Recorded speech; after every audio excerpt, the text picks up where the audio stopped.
क्लेशदयापात्रं दीभक्त्यादिगुणार्णवम् यतीन्द्रप्रवणं वन्दे रम्यजामातरमणिं लक्ष्मीनाथसमारम्भां नहतयामुनमध्यमाम् अस्मदाचार्यपर्यन्तां वन्दे गुरुपरम्परां यो नित्यमच्युतपदाम्बुजयुग्मरुग्म व्यामोगतस्तदितराणि नायनेने अस्मद्गुरोर्भगवतोऽस्तदयैकसिन्धोः रामानुजस्य चरणौ शरणं प्रपद्ये मातापिता युवतयकास्तनजाय विभूतिः सर्वं यतेव नियमेन मथन्नयानाम् आद्यस्य न कुलपतेर्वकुलाभिरामं श्रीमत्तदङ्ग्रेकुलं प्रणमाहि मूर्धना भूतं तरस्य मखताप्रियपट्टनाथ श्रीभक्तिशारकुलशेखरयोगिवाघान् भक्ताङ्ग्रेण परकालयतीन्द्रनिष्ठान् श्रीमत्पराङ्कुशमुनिं प्रणतोऽस्मि नित्यं पुण्यां भोगविकासाय पापत्वान्तच्छयाय च श्रीमान् आविर्भूद्भूमौ रामानुजदिवाकरः पाषाय शोभिकमनीय शिखानिवेशं दण्डद्वयोद्भलकरं विमलोपवीतं उद्यन्ति ये सनिधम् उल्लसद्धूर्धपुण्ड्रं रूपं तवास्तु यतिराजति सूर्ममहाग्र्ये. சுவாமி எம்பெருமானாருடைய அனுக்கிரகத்தாலே அவருடைய ஆச்சரியமான ஸ்ரீபாஷ்யம் என்று சொல்லக்கூடிய பிரம்மசூத்திரத்தை வியாக்கியானமாகிட்டருடைய அந்த விஷயத்தை நாம் அனைவரும் சுலபமாகவும் சுருக்கமாகவும் நம்முடைய அறிவுக்கு எட்டினாற் போலவும் அவருடைய அனுக்கிரகத்தாலே பெற வேண்டும் என்று பிரார்த்தித்தபடியாலே அந்த மருமனுடைய நல்லாசியுடன் முதலையாண்டான் கந்தாடை தோழப்புடைய வம்சத்துடைய நல்லாசியுடன் சீனிவாச மகாகுரு என்று சொல்லக்கூடிய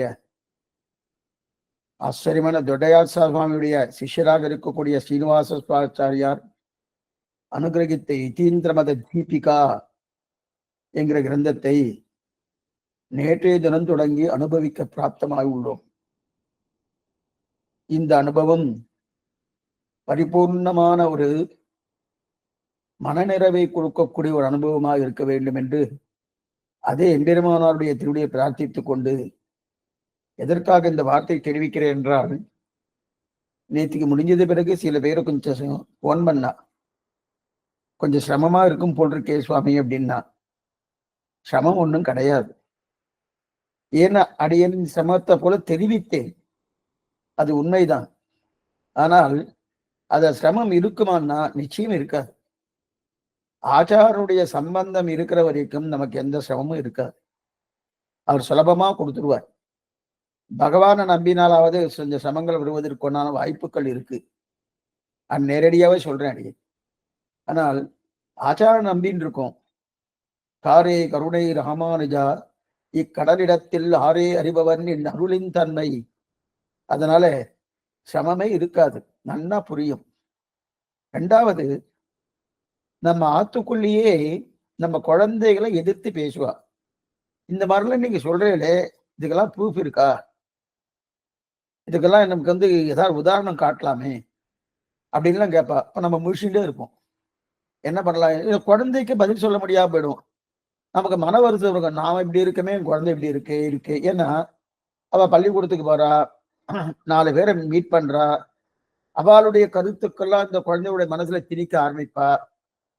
அந்த கருத்துக்கள் திணித்தபடியாலே அதே கருத்து கொண்டு வந்து நம்ம குழந்தைகள் நம்மகிட்டயே வந்து சொல்லுவோம். அவளுக்கெல்லாம் சமாதானம் சொல்லணும்னா முதல்ல நாம தெரிஞ்சு வச்சுட்டா தானே. நமக்கே தெரியாது சுவாமி, அவ சொல்லியிருக்கா அப்படின்னா, இதுக்கு தெலுங்குல ஒரு வார்த்தை சொல்லுவா, குட்டி பாட்டம்னு. குட்டி பாட்டம்னா குதிரைக்கு குர்ரம்னு பேரு. தெலுங்குல குதிரைக்கு குர்ரம்னு பேரு. இப்ப யானைக்கு ஏனிகன்னு பேரு தெலுங்குல. ஒருத்தர் சொன்னார், எப்ப குதிரைக்கு குர்ரமோ யானைக்கு எறம் அப்படின்னார். அதுக்குதான் குட்டி பாட்டம்னு பேரு. அந்த மாதிரி நம்ம கத்துட்டு இருக்கிறதுல பிரயோஜனம் இல்லை. சாஸ்திரத்தை நல்ல கரத்தலமா கத்துக்கணும்னா அதுக்குண்டான யோக்கியத்தை வேண்டாமா சுவாமி? இதெல்லாம் ஒன்றும் சிரமமே இல்லை. அந்த சாஸ்திரத்தையே பிடிஞ்சு நம்முடைய பூர்வாச்சாரியர் அப்படியே கொடுத்துருக்கா, படரசத்தை போல கொடுத்துருக்கா. அதுல நமக்கு ஸ்ரத்தை இருந்து தெரிஞ்சுக்கணும்ன்ற ஆவல் மட்டும்தான் தேவை. ருச்சி இருந்தா போறோம். பகவான் நம்ம கட்டாட்சிப்பதுக்கு எதிர்பார்ப்பது என்னன்னா உபாயத்தை இல்ல, ருச்சியை தான் எதிர்பார்க்கிறான். அந்த ருச்சி மட்டும் இருந்துட்டா போறோம். நன்னா இது நன்னா தெரிஞ்சுக்கலாம். எந்த சிரமமும் கிடையாது.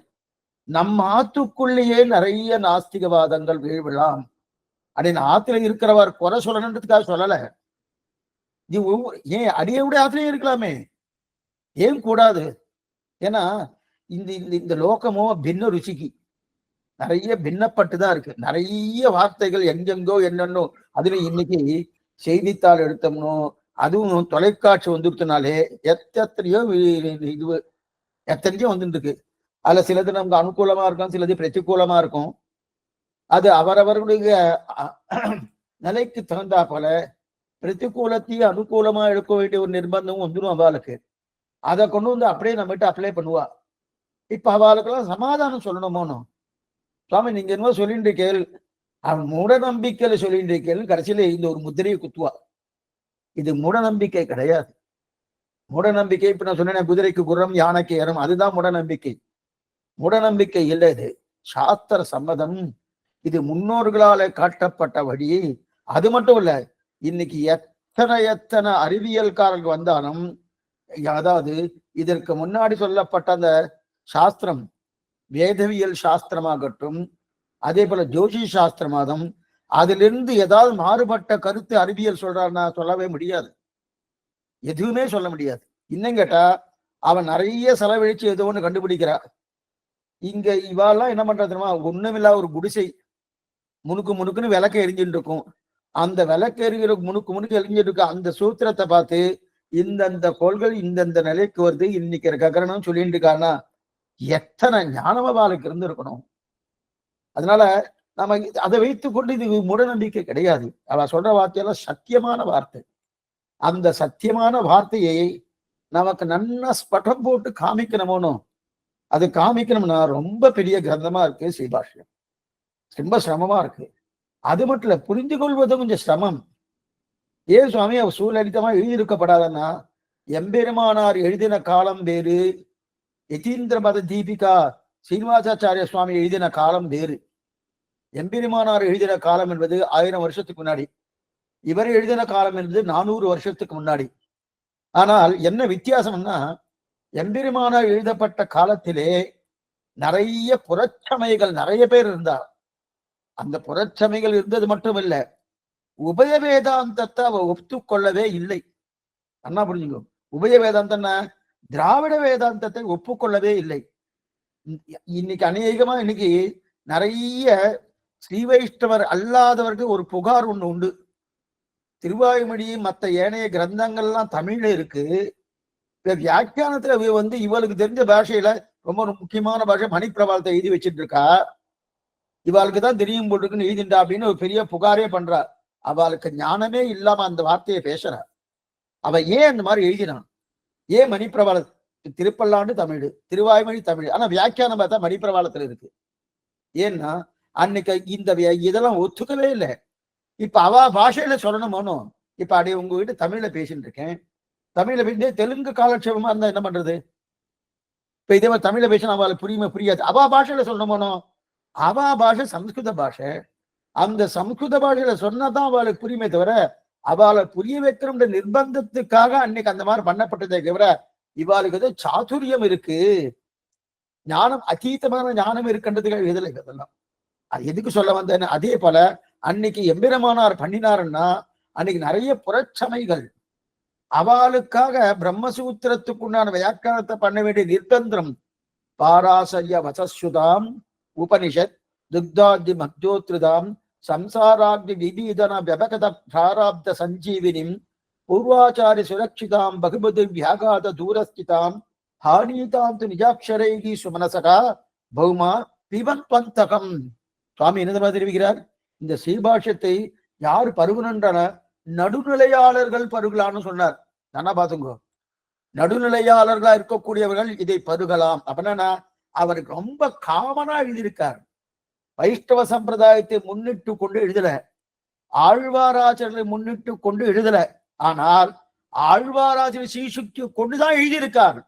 ஆனா அந்த கிரந்தத்துல ஆழ்வாராஜர்கள் முன்னிட்டு கொண்டு எழுதினக்கு என்கிற ஒரு சைலி அதுல தெரியுமானா தெரியாது. ஆனா திருலோகச்சார் தெரிவிக்கிறார், இது கொண்டு சூத்திரங்கள் ஒருங்க ஸ்ரீ பாஷ்யக்காரன் தெரிவிக்கிறார். தீபத்தின் பூஷணத்துல. ஆனா எம்பெருமானார் சுவாமி நம்மாழ்வார் ஸ்ரீசுக்தி இல்லைன்னா அவரும் பண்ணியிருக்க முடியாது. ஆனா அந்த கால திட்டம் வந்தது வேறு. அந்த திட்டத்துல அவளுக்கு தகுந்தா போல பண்ண வேண்டிய ஒரு நிர்பந்தம் இல்லைன்னா அன்னைக்கு திராவிட பாஷையை அவ ஒத்துக்கலையே, திராவிட ஸ்ரீசுக்தியிலே அவ ஒத்துக்கொள்ளவே இல்லையே.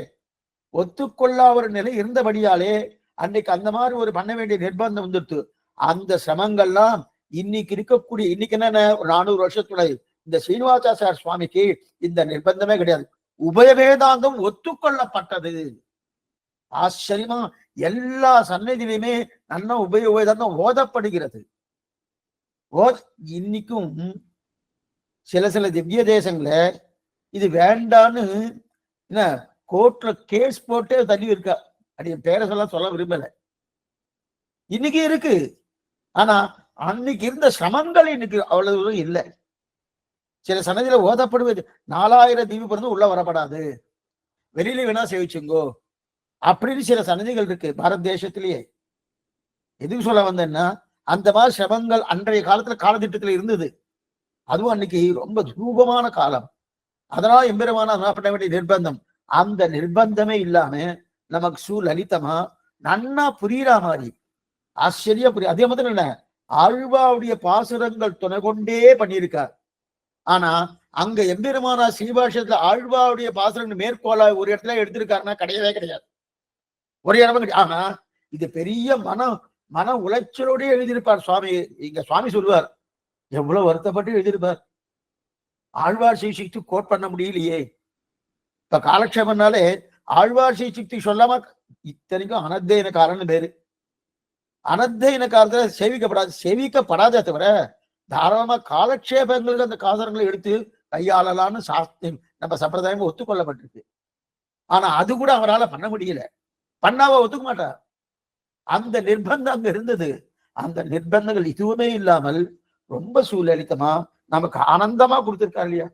அதனால எந்த சிரமமும் கிடையாது, நல்ல தாராளம் பார்க்கலாம். ஆனா இதை தெரிஞ்சுட்டோம்னே நமக்கே ஒரு புத்துணர்ச்சியை கொடுக்கும். ஆனா தெரிஞ்சு புரியறதுக்கே இப்படியேதான் குறைஞ்சபட்சம் 4-5 மாசமா தான் ஆகும். 4-5 மாசமா ஈஸியா அதை நினைச்சுட்டு இருக்கா, இன்னும் தள்ளி கூட போகலாம். ஆனா நமக்கே ஒரு புத்துணர்ச்சி கொடுக்கும். ஓ இதெல்லாம் இப்படி இருக்கா இப்படி இருக்கா, அவெல்லாம் இந்த மாதிரி பேசுறாளே என்ன தப்பு தெரியுது, சாஸ்திர சம்மதம் இல்லை பேசுறான்னா அவளுக்கு இந்த பேசும்படியான ஒரு தன்மையிலே அதுக்கு சமாதானம் இருக்கானா இல்லை, அது அப்படிதான் விடுவா. சமாதானம் ஆனா நம்ம புராதம் எல்லாம் படிச்சிருக்கா இல்லையா.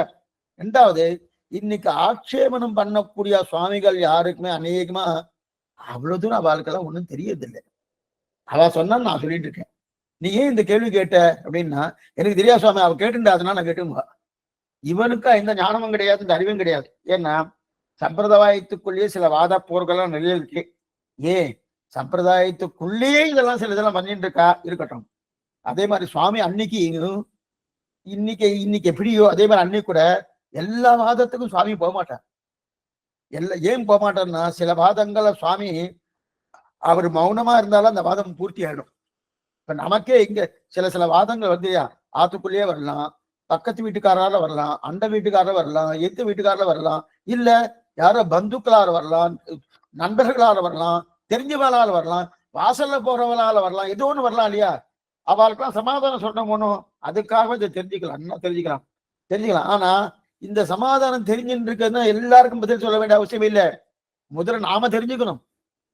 நாம தெரிஞ்சுட்டோம் வச்சுக்க, அவ கேள்வி கேட்டதுக்கு அவளை சமாதானம் சொல்லி அவளை திருத்த முடியல வேண்டாம் சுவாமி அப்படின்னு வச்சிருக்கா, நமக்கு சமாதானம் கிடைச்சிருக்கணும். அவ சொல்றது தப்புன்னு அப்படி இல்லாம போயிடுத்துன்னு வச்சுக்க, ஒருவேளை அவ சொன்னது நிஜமா இருக்குமோ அப்படின்ற எண்ணம் நமக்குள்ள ஓடுமோனோ, அது கூடாது.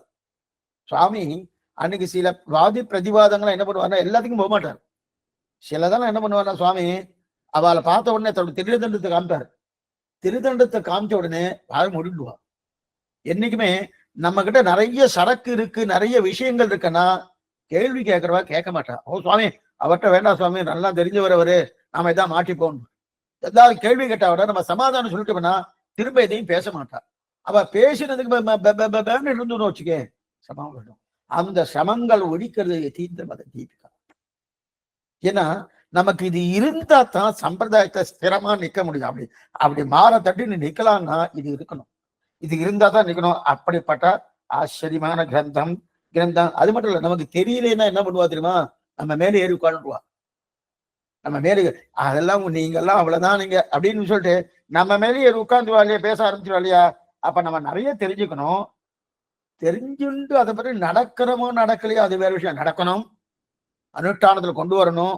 அனுஷ்டானத்தை கொண்டு வரதை காட்டிலும் இதுல பிரதானம் எதுன்னா நம்ம தெரிஞ்சுக்கிறது. அனுஷ்டானம் வேண்டாம்னு சொல்றேன், அனுஷ்டானம் அவசியம் வேணும்.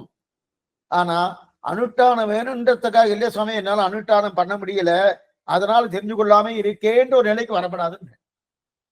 அனுஷ்டானம் பண்ணலைன்னாலும் தெரிஞ்சுட்டு வச்சுக்கே, யாராவது அனுஷ்டானம் பண்ண வருவாளணும், இல்ல அவ தெரிஞ்சுக்காம இருக்காளணும், அவளுக்கு சொல்லாமணும் இந்த மாதிரி சம்பிரதாயம் நான் ஓரளவுக்கு தான் கடைபிடிச்சிட்டு இருக்கேன், நீ உனக்கு இன்னும் நிறைய டைம் இருக்கே, உனக்கு நல்லா சம்பிரதாயம் தெரியுமே, இன்னும் நல்லா கடைபிடிக்கலாமா எடுத்து சொல்லலாமணும். அதுக்குதான் இந்த கிரந்தங்கள் வந்திருக்கு. இது இந்த கிரந்தத்துடைய விஷயத்துக்கு போகும். ஆச்சரியமான கிரந்தம். அப்பப்ப என்னென்ன விஷயம்னு சொல்லிடும். ஸ்ரீமன் நாராயண ஏவ சிதத் விசிஷ்டாத்வைத தத்துவம்.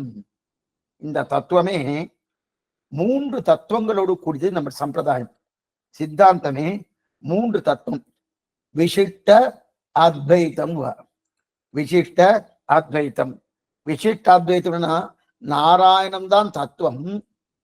அந்த நாராயண தத்துவம் நாராயண விசிஷ்ட தத்துவம்.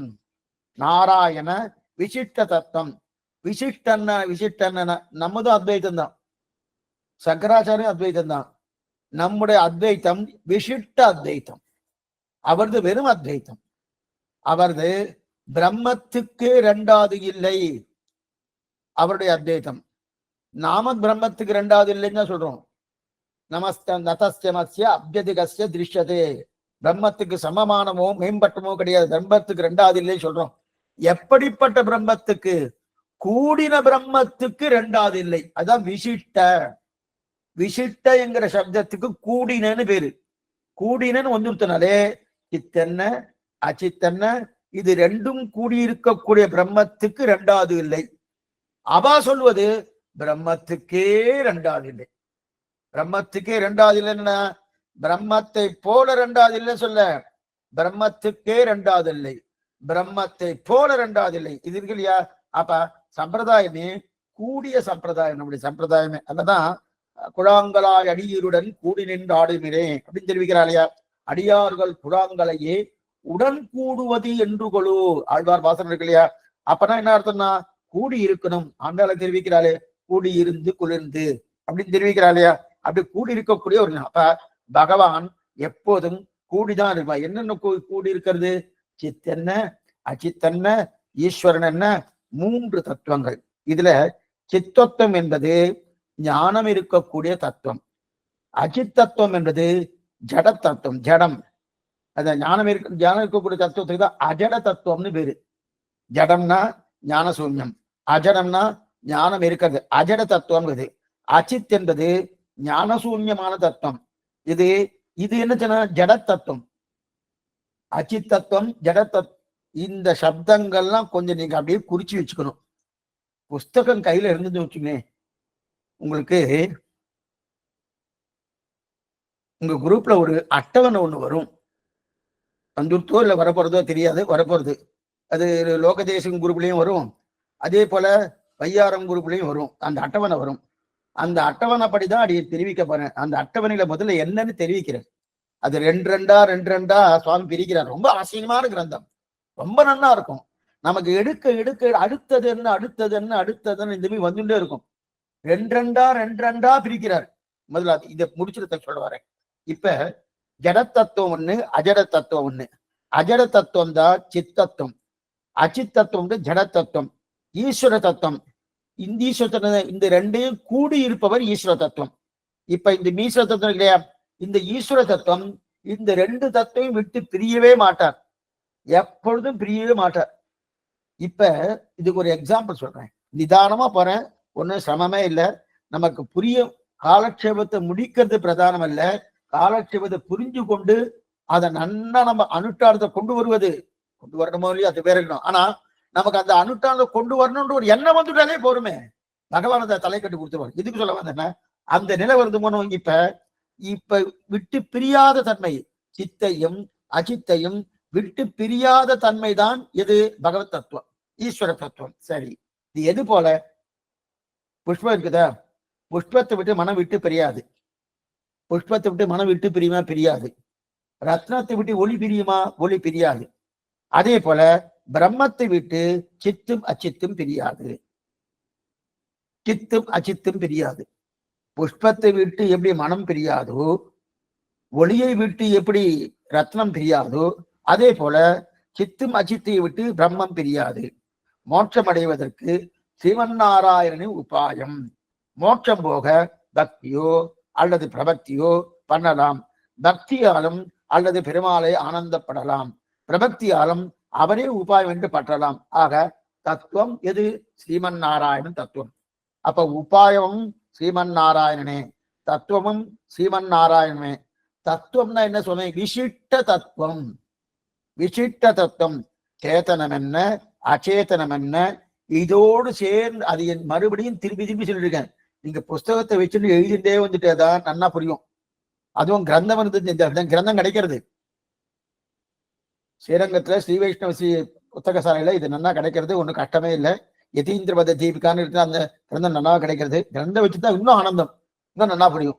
இல்லையா, பக்கத்துல வேணாவா பென்சிலை வச்சுட்டு என்னென்ன சொல்றேன் அப்படியே நோட்ஸ் குறிப்பா ஷார்ட் அண்ட் எழுதுற மாதிரி எழுதி வச்சுட்டு அப்புறம் முடிஞ்சதுக்கு அப்புறம் அதை நல்லா நீங்களே விவரிச்சு எழுதிக்கிறோம். இது சொல்றேன்னா, அப்ப சேத்தனம் என்ன, அச்சேதனம் என்ன, இது ரெண்டும் சேர்ந்த விசிஷ்ட தத்துவம்.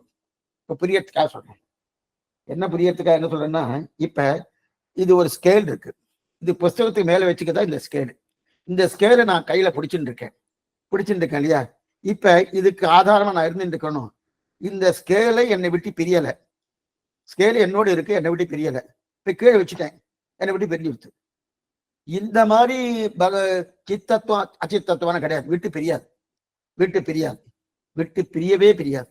என்ன சுவாமி? பிரியவே பிரியாது. ஸ்கேல் இப்ப பிரிஞ்சுட்டே சுவாமி, அந்த மாதிரி இல்லை. இதுக்கு இன்னொரு எக்ஸாம்பிள் சொல்றேன், விட்டு பிரியாத ஒரு எக்ஸாம்பிள் சொல்றேன். இப்ப ஒரு பெண்மணி கல்யாணத்துக்காக நகை நட்டெல்லாம் போட்டுன்னு போயிருக்கா, ஒண்டியானெல்லாம் போட்டுன்னு போயிருக்கா, நல்லா நெக்லஸ் எல்லாம் போட்டுன்னு போயிருக்கா. அதான் போயிட்டு திருப்பி ஆத்துக்கு வந்துட்டா. ஆத்துக்கு வந்தோடனே கைட்டிட்டாரணும். கைட்டின உடனே நகநட்டோடு இருக்கக்கூடிய பெண்மணி அப்படின்னு நாங்க பார்த்தோம். ஆத்துக்கு வந்தோடனே நகநட்ட கழட்டின பெண்மணி பார்த்துட்டோம். இப்ப ரெண்டு விட்டு பிரியறதுனோ அந்த மாதிரி கிடையாது. அப்ப விட்டு பிரியாதுக்கு இந்த பெண்மணியோட எதுன்னா, இந்த பெண்மணிக்கு இருக்கக்கூடிய பெண்ணின் தன்மை இருக்கு இல்லையா, பெண்ணின் ஸ்ரீத்துவம். ஸ்ரீத்துவம் என்பது பெண்ணை விட்டு பிரியுமா? பிரியவே பிரியாது. நல்லா பாத்துங்க, ஸ்ரீத்துவம் என்பது பெண்ணை விட்டு பிரியுமான? பிரியவே பிரியாது. பெண்ணான தன்மை என்பது பெண்ணை விட்டு பிரியுமா? பிரியவே பிரியாது. இப்ப புஷ்பம் இருக்கு, புஷ்பத்திலிருந்து மனத்தை கூட பிரிக்கலாம். ஆனா புஷ்ப தன்மைன்னு ஒண்ணு இருக்கு இல்லையா, அந்த புஷ்பத்தன்மை பிரிஞ்சா பிரியமான? பிரியவே பிரியாது. புஷ்பத்தன்மை பிரிஞ்சா அது புஷ்பமே இல்லை. அதே போல ஸ்ரீத்துவத்துடைய தன்மை பிரிஞ்சா ஸ்ரீத்துவமே இல்லை.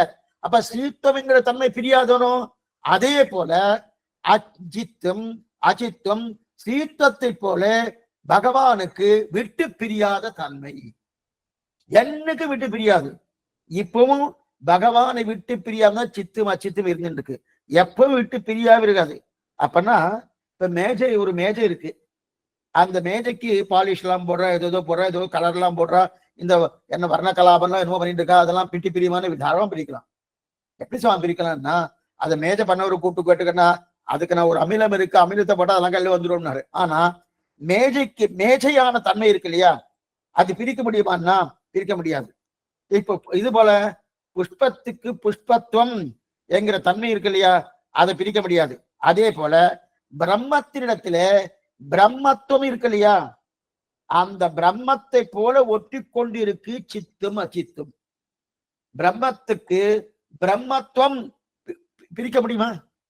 பிரம்மத்துக்கு பிரம்மத்துவம் பிரிக்க முடியுமா? பிரிக்கவே முடியாது.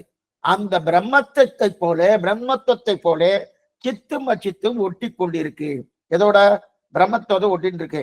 அது பிரிக்கவே முடியாது. அதனால்தான் அபிருதக் சித்த விசேஷன்னு பேரு. பிரிதக் சித்தினா பிரிக்க முடியாது. அபிருதக் சித்த விசேஷம்னா எப்பவும் கூடியிருக்கும். அவரோடு எப்பவே கூடியிருக்கும் பிரியும் ஸ்திதியே கிடையாது, பிரியக்கூடிய ஸ்திதியே கிடையாது. அப்படின்னா அவரை அந்தராத்மா கொண்டால்தான் வஸ்துத்துவமே இருக்கும். அப்படியே இருக்கேன், பகவான் அந்தராத்மாவா இருக்கிறபடியா இருக்கேன். நீங்க எல்லாம் கேட்டு இருக்கேன், பகவான் அந்தராத்மா இருக்கிறபடியா கேட்டு இருக்கேன். ஒண்ணு வேண்டாம், இந்த வஸ்து உங்களுக்கு எல்லாம் காமிக்கிறதுனோ, எந்த வஸ்து உங்களுக்கு கொண்டு வந்து சேர்க்கிறதோ அந்த வஸ்துக்குள்ளேயும், அது அச்சித் வஸ்து, அந்த வஸ்துக்குள்ளேயும் பகவான் அந்தராத்மா இருக்கிறபடியால் தான் அந்த வஸ்து உங்களுக்கு கொண்டு வந்து சேர்க்கிறது. அப்ப எந்த வஸ்துக்குமே பிரித்தக் ஸ்திதி அது இருக்கணும்னாலே பகவான் அந்தராத்மா இருக்கணும் இல்லையா, அப்படின்னு இருக்கு இல்லையா, அப்பதான் அந்த வஸ்துவே இருக்கும். ஆக பக்தியிலும் பிரபக்தியிலும் என்ன பண்றோம்னா, அவர் கொடுப்பதை வாங்குவதற்கு தயாராக இல்லாமல் இவன் பாவங்கள் தடுக்கிறது. என்ன பண்றோம்? பக்தியும் பிரபக்தியும் ஏன் பண்றோம்? அவர் என்னைக்கும் கொடுத்துட்டு இருக்கார். ஸ்ரீவச்சனம் போட்டு இது நம்ம பார்த்துருக்கோம். என்ன பார்த்துருக்கோம்னா, அவருடைய கட்டாட்சம் என்னைக்கும் உண்டு. இன்னைக்குதான் உண்டு, இன்னைக்கு கிடையாது. என்னைக்கும் அவருடைய கட்டாட்சம் என்னைக்கும் உண்டு. இதுல இந்த அத்வேஷம் ஆதிமுக்கியம்ன்றதுல முதல்ல என்னது, முதல்ல அவருடைய நெருங்கியதுக்கு கட்டாட்சம் உண்டு இல்லையா, அந்த கட்டாட்சத்தை கொடுக்கறச்சே அதை நம்ம வாங்கிக்கிறோமோனோ, அந்த வாங்குவதற்கு நம்ம தயாராக இல்லாம நம்ம பாவங்கள் தடுக்கிறது, நம்முடைய கர்மாக்கள் தடுக்கிறது. அந்த கர்மாக்களை நம்ம போக்கிட்டோம்னு வச்சுக்க, அவருடைய அனுகிரகம் நமக்கு கிடைச்சிருது. அது எப்படி போக்குறது? பக்தியால போக்கலாம், பிரபக்தியால போகலாம். பிரபக்தியாலும் பக்தியாலும் பாபத்தை தொலைத்த உடனே அவரை கொடுக்கறத வாங்கிக்கிறோம். என்ன வாங்கிக்கிறோம்? மோட்ச ஆனந்தத்தையே வாங்கி கொடுக்குறோம் இல்லையா, வாங்கிக்கிறோம். ஆக வேதாந்த வாக்கியங்கள் எல்லாம் தத்துவம் நாராயணன்ங்கிறது, உபாயம் நாராயணன் தெரிகிறது. எந்தெந்த வேதாந்த வாக்கியங்கள் எடுத்துட்டாலும் எல்லா வாக்கியங்களுமே தத்துவம் நாராயணனே, உபாயமும் நாராயணன் தெரியுது. அப்ப சரி சுவாமி, உபாயம் தத்துவம் நாராயணன் சொல்லுது, அது அனுபவிப்பது எங்க? இந்த லோகத்துல இல்ல. இந்த லோகம் அனுபவம் ஒரு அசங்குச்சிதமான அனுபவம், ஒரு காலவரைக்குட்பட்ட அனுபவம். இந்த 1.5 மணி நேரம் 2 மணி நேரம் அனுபவிக்க போறோம், அதுக்கப்புறம் அனுபவம் கிடையாது. அப்ப நிச்சயமான அனுபவம் எங்க? அப்ராகிருதமான திவ்ய மண்டலமான ஸ்ரீவைகுண்டத்தில் இருக்கக்கூடிய அனுபவம் தான் நித்தியமான சொல்லிட்டு, அதுதான் பிராப்தியம், அதுதான் புருஷார்த்தம். இதுதான் உயர்ந்த தத்துவம். தெரிஞ்சு கொண்டால் அதை பெறுவது புருஷார்த்தம். இது உயர்ந்த தத்துவம், நாராயணனே உயர்ந்த தத்துவம். அந்த ஸ்ரீமன் நாராயணனை பெறுவதுதான் புருஷார்த்தம். இதைத்தான் வேதாந்த வாக்கியங்கள்லாம் சொல்லிட்டு, வேதாந்த வாக்கியம் சொல்லிட்டு சொல்லுங்க. யாரா சொல்லியிருக்கா? வியாசர் சொல்லியிருக்கா, போதாயனர் சொல்லியிருக்கா, குகதேவர் சொல்லியிருக்கா, பாருசி சொல்லியிருக்கா, பிரம்மநந்தி சொல்லியிருக்கா, திரவிடாச்சாரியர். இன்னைக்கெல்லாம் திராவிட வேதம் சொன்ன திரவிடாச்சாரியர்னு ஒரு சுவாமி இருக்கார், ரிஷி திரவிடாச்சாரியர் சொல்லியிருக்கார். இவர்கள்லாம் வியாசரோடு சம்பந்தம், வியாச பகவானோடு சம்பந்தம். அந்த வியாச பகவானை சொன்னதுதான் இதுதான் தர்மசூத்திர வந்து சம்பிரதாயமே இதுதான். நமக்கு ஆழ்வார் ஆச்சாருடைய சம்பிரதாயம் வச்சுருக்கணும். ஆழ்வார் ஆச்சாருடைய சம்பிரதாயம் சொல்லி லக்ஷ்மிநாத சமாரம்பாம் நாதயாமன மத்தியமம் இருக்கணும். அதே போல பிரம்மசூத்திரத்துக்கு ஒரு சம்பிரதாயம் இருக்கு, அது வேறு சம்பிரதாயம் இல்ல, அதுதான் விசிஷ்டாத்வைத சம்பிரதாயம். அந்த விசிஷ்டாத்வைத சம்பிரதாயத்தை முதல்ல யாரு? வியாசர் என்ன, பௌதாயனர் என்ன, குகதேவர் என்ன, பாருசி என்ன, பிரம்மநந்தி என்ன, திரமிடாச்சாரியர் என்ன, இவர்கள்லாம் அந்த வியாசரோடு சம்பந்தப்பட்ட அந்த பிரம்மசூத்திரம் வந்த சம்பிரதாயம். பிரம்மசூத்திர ஸ்ரீபாஷ்ய காலக்ஷேபம் அறியதெல்லாம் ஞாபகம் வச்சு சொல்லிடுறேன். ஒன்னும் சமப்படு வேலைன்னு அது எனக்கு ஒன்றும் அச்சம் கிடையாது. ஏன்னா எப்படி சொல்லணும்னு வந்தாச்சு. சுவாமி இப்படிதான் பயப்படுத்துற இதுக்கெல்லாம் அதெல்லாம் ஒன்றும் பயப்பட வேண்டாம். எதுக்கு சொல்ல வந்தேன்னா, ஸ்ரீபாஷ்ய காலக்ஷேபம்னாலே அந்த காலத்துல முதல்ல சந்தை சொல்லுவா. ஸ்ரீபாஷ்ய காலக்ஷனா பிரம்மசூத்திரம் சந்தை சொல்லலாம். அதற்கு மேல விஷய வாக்கியங்கள். பிரம்மசூத்திரம் சம்ஸ்கிருத ஞானம் நல்லா இருக்கணும். அது மட்டும் தர்க்க சாஸ்திரம், நியாய சாஸ்திரம், மீமாம்ச சாஸ்திரம் தெரிஞ்சிருக்கணும். அதற்கு மேற்கொண்டு என்ன பண்ணணும்னா, விஷய வாக்கியங்கள் இந்தந்த அதிகரணத்து இந்தந்த உபநிஷத்து வாக்கியம்னு விஷய வாக்கியங்களா சந்தை சொல்லணும். இந்தந்த அதிகரணத்துக்கு இந்தந்த உபனிஷத் வாக்கியங்கள், அந்த வாக்கியங்கள் சந்தை சொல்லணும். அப்ப விஷய வாக்கியங்கள்லாம் சந்தை சொல்லணும். அதன் பிறகுதான் ஸ்ரீபாஷ்ய காலக்ஷேபம் சொல்லுவா. இன்னைக்கு எப்படின்னு அடியே தெரியாது. அந்த காலத்துல இப்படிதான் பண்ணிட்டு இருந்தா. எங்க சுவாமி சொல்லுவார் எல்லாத்தையும். எல்லாம் முதல்ல சந்தை சொல்லணுமா, முதல்ல பிரம்மசூத்திரம் சந்தை சொல்லணும், விஷய வாக்கியங்கள் சந்தை சொல்லணும், ஒவ்வொரு அதிகரணத்துக்கு அந்தந்த அதிகரணத்துக்கு தந்தா போல இருக்கக்கூடிய உபனிஷத் வாக்கியங்கள் அதையெல்லாம் சந்தை சொன்னாதான் மேற்கொண்டு ஸ்ரீபாஷ்ய வாக்கியம் சொல்லுவாராம். இதுக்கு சொல்ல வந்தேன். இப்ப வியாசர் என்ன, அது போதாயனர் என்ன, குகதேவர் என்ன, பாருசி என்ன, பிரம்மநந்தி என்ன, திரமிடாச்சாரனா, இவாளோடு நிறுத்தல. இப்ப இந்த வியாசர், புகதேவன், பிரம்மநந்தி, திரமிடாச்சாரியர் இவரோடு நிறுத்தினார் சுவாமி எம்பெருமான நிறுத்தினார். மேற்கொண்டு நம்முடைய பூர்வாச்சாரியர் எடுக்கணுமோனோ எம்பெருமானார் எடுக்கல. ஆனா நம்ம சீனிவாசாச்சாரியர் என்ன பண்ண இவரோடு நிறுத்தல. இந்த புத்தகத்தை எழுதி வைப்பதன் பெருமை என்னன்னா, ஸ்ரீ பராங்குஷ, ஸ்ரீ பரகால, ஸ்ரீ நாதமுனி, யாமுனமுனி, அது யதீந்திரர் பிரவிற்த்திகள் சேர்ந்துதான் இந்த புத்தகத்தினுடைய ஏற்றம். அப்ப ஸ்ரீபாஷ்யத்துக்கு உண்டான ஏற்றத்தை காண இதுக்கு ஏற்றம் என்னன்னா, ஸ்ரீபாஷ்யத்துக்கு வெறும் பிரம்மசூத்திரத்துடைய அதிகாரிகள் மட்டும்தான் போட்டிருக்கார் சுவாமி பெருமானார். அதற்கு மேற்கொண்டு ஆழ்வாராச்சாரியர்கள் அதுல சேர்த்தான்னா சேர்ப்பதற்கு பார்த்தோம் கொஞ்ச நேரத்துக்கு முன்னாடி, சேர்ப்பதற்கு வாய்ப்பு இல்லாம இருந்தது. ஏன்னா அந்த கந்தமே புறச்சமையலுக்காக சொல்ல வேண்டிய ஒரு நிர்பந்தம். ஆனா அந்த நிர்பந்தமே யாருக்கு, சீனிவாசாச்சார சுவாமிக்கு இல்லை. நிர்பந்தம் இல்லாமடியா என்ன கேட்கிறாரு, இதுல பராங்குசர் என்ன, பரகாலன் என்ன, நாதமுனி என்ன, யாமுனமுனி என்ன, யதீஸ்வரர் என்ன, இந்த பிரவிற்த்திகள்லாம் சேர்ந்துதான். அது மாத்திரம் இல்ல, வேதாந்த தேசிகர் என்ன, மணவாள மாமணிகள் என்ன, இந்த பிரவிற்த்திகள் சேர்ந்ததுதான் இந்த புத்தகத்துக்கே ஏற்றம். ஏன்னா இதற்கு முன்னாடி சீபாஷ்யத்தில் வியாசர், புகதேவ, திரமிட இவரை நிறுத்திட்டார். ஆனா அவர் உள்ளம், எம்பெருமானார் உள்ளம் முழுவதுமே நம்மாழ்வார் இருந்தாலும் பேசுறதெல்லாம் அவளை பார்த்து பேச வேண்டியிருக்கு. அவளை பார்த்து பேச வேண்டியது சம்பிரதாயத்தோடு பேச முடியாது. அது மதத்தோடு பேசணுமோ பேசுறது. அதனால அதை சொல்லாம வருத்தப்பட்டு நிறுத்தினார். ஆனா அந்த வருத்தமே இங்க சீனிவாச சுவாமிக்கு இல்ல. நன்னா நாதவனி என்ன, யாமனாச்சாரியர் என்ன, சுவாமி நம்மாழ்வார் என்ன, அந்த வரத்தப்பேட்டி நிலையமும் உபய வேதாந்தம் நன்னா வளர்ந்த காலம் இந்த காலம். இதே 16ஆம் நூற்றாண்டு 17ஆம் நூற்றாண்டுல நன்னா வளர்ந்த காலம். ஆனா அந்த காலத்துல ரொம்ப சிரமப்பட்டது பெருமனாருடைய காலம். இதுக்கு சொல்ல வந்த அந்த சிரமமே இல்லை. அதனால நம்ம நன்னா நன்னா களிப்போடு, நன்னா சிரிப்போடு, நன்ற ஆனந்தத்தோடு இதை நன்னா கெடுக்கலாம். அதனால்தான் சொல்ல வேண்டிய நிர்பந்தம். இப்ப காலத்தில் உபய வேதாந்தம் நன்றாக உயர்த்தப்பட்டது. அதனால் தைரியமாக சொல்லிக்கிறார். ஏன் சொல்றாருன்னா, பராங்குச, பரகால, நாதமுனி, யானமுனி, யதிவராதிகள் தொடக்கமானவர் மதத்தை ஸ்தாபித்துள்ளார்கள். இவர்களும் நன்னா சொல்லிட்டா. அதை குழந்தைகளுக்கு புரியும்படி உரைக்கிறேன் சொல்றார். நம்முடைய குழந்தைகளுக்கு புரியும்படி உரைக்கிறேன். வேதாந்தம் என்ன சொல்லிட்டோ அதுதான் நான் சொல்லுவேன். நம்முடைய சம்பிரதாயத்துல பேசிட்டே பேசும் ஏக்க கண்டர்கள். வளர்த்ததனால் பயன் பெற்றேர் வருகவென்னு மனக்கிளிய கைகூப்பி வணங்கினான்னு கிளியத்தான் கொண்டாடுவா, குயில கொண்டாட மாட்டான். கிளியை ஏன் கொண்டாடினா பேசிட்டே பேசும். ஆனா கிளியுடைய குரல் நல்லா இருக்காது. இருந்தவர சொன்னதை திருப்பி சொல்றதுன்னு நம்முடைய சம்பிரதாயத்தமே அதுதான்.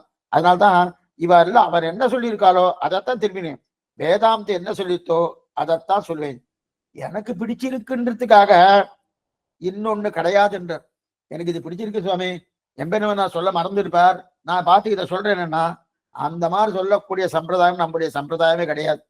அப்ப அவன் முன்னோரு முடிந்த முறைதப்பாமல் கேட்டு பின்னோர்ந்து தாமதனை பெற்றே. எங்கள் ஆச்சாரியர்கள் அந்த மாதிரி சொல்ல மாட்டார். சீனிவாசாச்சாரியர் தெரிவிக்கிறார் அவருடைய ஸ்ரீசுக்தி. எங்க ஆச்சாரியர்கள் சொல்ல மாட்டார். பிரியத்துக்காக ஒன்று சொல்றேன். தர்க்க சாஸ்திரம், நியாயசாஸ்திரம், மீமாம்ச சாஸ்திரம் இருக்கு. தர்க்க சாஸ்திரம்னாலே எதையோ ஸ்தாபிக்கணும்னா அதுக்கு தர்க்க சாஸ்திரம் வேணும். வாத பிரதிவாதங்களை ஸ்தாபிக்க எது சொன்னாலும் ஒத்துக்கொள்ள மாட்டா இல்லையா? வேதாந்தம் என்ன அர்த்தம் சொல்லித்தோ அதை ஒருத்தர் ஆட்சேபிக்கிறார். ஓ உங்க வேதாந்தம் சொல்லியிருக்கா, அது கிடையாது அப்படின்னு. அப்ப அதை ஒரு ரீதியில ஸ்தாபிக்கணும் இல்லையா? அந்த ஸ்தாபிக்கணும்னது அதுக்கு நியாயசாஸ்திரமே தவிர என்ன பாத்துக்கோ, தர்க்க சாஸ்திரம் நியாயசாஸ்திரம்னா இது சில மதத்தவர்கள் இதை ஸ்தாபிச்சிருக்கா. ஆனா அந்த தர்க்க சாஸ்திரம் நியாயசாஸ்திரம் நம்ம சொல்லணும்னாலே சாஸ்திரத்தை விட்டுட்டு தர்க்க சாஸ்திரமோ நியாயசாஸ்திரமோ எடுத்துக்கப்படாது. சாஸ்திரத்தில் இருக்கக்கூடிய ஒரு விஷயத்தை யாராவது ஒருத்தர் ஆட்சேபித்தால் அந்த ஆட்சேபத்துக்கு சமாதானமாக தர்க்க சாஸ்திரம், அதுவும் சாஸ்திரத்தை முன்னிட்டு கொண்டு இருக்கணும். சாஸ்திரம் வேறு தர்க்க சாஸ்திரம் வேறுன்னு போகப்படாது, நியாயசாஸ்திரம் வேறுன்னு போகப்படாது. ஏன்னா நியாயசாஸ்திரத்தை இதை நிரூபிக்கிறேன், எனக்கு இந்த வேத சாஸ்திரம் வேண்டாம்னு சொல்லப்படாது. வேத சாஸ்திரத்தை முன்னிட்டு கொண்டுதான் நியாயசாஸ்திரமோ சக்கர சாஸ்திரமோ இருக்கணும். ஆக சாஸ்திர அனுமதி இல்லாமல் சான்றோர்கள் நியாயத்தை தேடியோ மீமாம்சத்தை தேடியோ பூர்வர்கள் ஏற்றுக்கொள்வது கிடையாது. எதுக்கு சொல்ல வந்தேன்னா, இந்த வார்த்தைய சில பேர் தர்க்கத்தை பிரதானம் முடிச்சுப்பா, வேதத்தை விட்டுவா. சில பேர் நியாயத்தை பிரதானம் முடிச்சுப்பா. ஏன்னா நியாயகா சாஸ்திர பிரவர்த்தகாச்சாரே வேறு, தர்க்க சாஸ்திர பிரவர்த்தா தர்க்க சாஸ்திர பிரவர்த்த அன்னம் பட்டகான்னு இருக்கார் ஒருத்தர். இதுக்கு சொல்ல வந்தேன்னா அந்த மாதிரி கூடாதுன்னு. ஆக சாஸ்திர அனுமதி இல்லாம நம்ம ஒத்துக்க மாட்டார். ராமானுஜர் பல இடங்களில் நீண்ட வாதம் பண்ணுவார். கிட்டத்தட்ட 50 பக்கங்கள் இந்த வாதம் போகும். சொல்லி முடிச்ச பிறகு அவரே சொல்லுவார், நீ கேட்டேன்றதுக்காக இதெல்லாம் சொன்னேன், ஆனா என்னுடைய பொழுதை நீ வீணாக்கிட்டேன்னு. நீ கேட்டேன்றதுக்காக என்ன சொன்னேன், அப்ப நீங்க சொல்ல வேண்டாமண்ணா, எனக்கு தெரியும் என் பூர்வாச்சாரம் என்ன சொன்னது எனக்கு என்னன்னு தெரியும், நீ கேட்டேன்றதுக்காக இத்தனை தூரம் பண்ணினேன். ஏன்னா எனக்கு வாதமே பண்ண வேண்டிய அவசியம் இல்லை, எங்களுக்கு இருக்கவே இருக்கு உயர் வர உயர்ந்தாலும் உடையவன், அந்த ஒரு சப்தமே போரும். உயர் வர உயர்ந்தாலும் உடையவன் இருக்கா இல்லையா? அப்ப அதை பார்த்தாலே போறோம். அந்த விஷயத்த ஏன் இந்த வார்த்தை சொல்றேன்னா அதை பார்த்தாலே போறோம். எனக்கு வேற எதுவும் விஷயமே தேவையில்லை, அதுலயே எல்லா சாஸ்திர வாக்கியங்களும் அடங்கி இருக்கும். இருந்தாலும் நீ சொன்னேன்றதுக்காக இத்தனை கிட்டத்தட்ட 50 பக்கம் எழுதிட்டு என் பொழுது வீணாக்கிட்டேன்னு சொல்லுவேன். அப்ப அதை விடுத்து உன்னை தர்க்க சாஸ்திரம் மீமாம்சத்தை நான் பேச நான் வரவில்லை என்ற. ஆக சாஸ்திரத்தை ஸ்தாபிக்க தர்க்கம் போகணும் அப்படின்னு, சாஸ்திரத்தை ஸ்தாபிக்க தர்க்கம் சாஸ்திரம் மீமாம்ச சாஸ்திரம் நியாய சாஸ்திரம் வெளியே தவிர சாஸ்திரத்தை விட்டுட்டு கிடையாது. சரி, சில பேர்னா சம்பாதிக்கிறதுக்காக சம்பாதிக்கப்படாது. சில பேர் சொல்லுவா இதை வச்சு இன்னைக்கு சேவா காலம் வச்சுட்டு சில பேர் சம்பாதிக்கவே இருக்கா. யாரும் குறை சொல்றதுக்காக இல்லை, அதெல்லாம் கூடவே கூடாது. சேவிப்பதே பிரயோஜனம், வாதம் பண்ணுவதே பிரயோஜனம் அப்படிதானே இருந்திருக்கா. இது சொல்ல வந்தேன்னா அப்ப இத்தனை இப்ப நாம சில பேர் வேற மாதிரி பண்ணுவா. உத்தியோகத்துக்கு போவா, சம்பாதிக்கிறது உதவிடுவா. அவ சம்பாதிச்சுதான் வீட்டுல வந்து அவ அரிசி புழுங்கணும், பருப்பு புழுங்கணும், அவ அடுப்பை பத்து வைக்கணும்ங்கிற நிலையே இருக்காது. சம்பாதிக்கிறதுக்காக சொல்லணும். சில பேர் எப்படி இருக்காங்கன்னா சம்பாதிக்கிறதுக்காக போக மாட்டா, ஆனா போனதான் சம்பாத்தியம், வேற வழி கிடையாது, அதுக்காக போவா. சில பேர் அதை ஹாபியா வச்சுக்கிறாலும் இது ஒரு ஆனந்தமா இருக்குன்னு வச்சுக்கா இல்லையா. ஆனா இங்க நாம எப்படி தெரியுமா வச்சுக்கணும், இன்னைக்கு பல பேர் என்ன பண்ணிட்டு இருக்கா, அவளுக்கு என்ன தேவையோ அந்த தேவையை தாண்டிதான் சம்பாதிக்க போறா. என்ன பாத்துக்கணும், தேவையை நமக்கு என்ன தேவையோ ஒரு நாளுக்கு 30 ரூபாய் இருந்தா போறோம், அதுக்கு மேல இன்னைக்கு இருக்கிற பட்சம் 30 ரூபாய் இருந்தா போறோம், அதுக்கு மேல தேவை இருக்காது. ஆனா ஒரு நாளைக்கே கிட்டத்தட்ட 3000 ரூபாய் சம்பாதிக்கிறார். 3000 ரூபாய் சம்பாதிக்கணும், 3000 ரூபாய் ஒரு நாளைக்கு செலவழிப்பாரானா? செலவழிக்க மாட்டான். இருந்தாலும் பண்றாளே அப்படின்னா அப்ப தேவைக்குமே 99% ஆயின்னு இருக்கு. எதுக்கு இதை சொல்லிட்டு இருக்கேன்னா, அத்தனை நேரத்தை வீணாக்கி 1% நேரம் தான் பகவத் விஷயம். அத்தனை நேரத்தை இன்னைக்கு 6 மணிக்கு காத்தால போலான்னா ராத்திரி 10 மணிக்கு வரா ஒரு குழந்தை.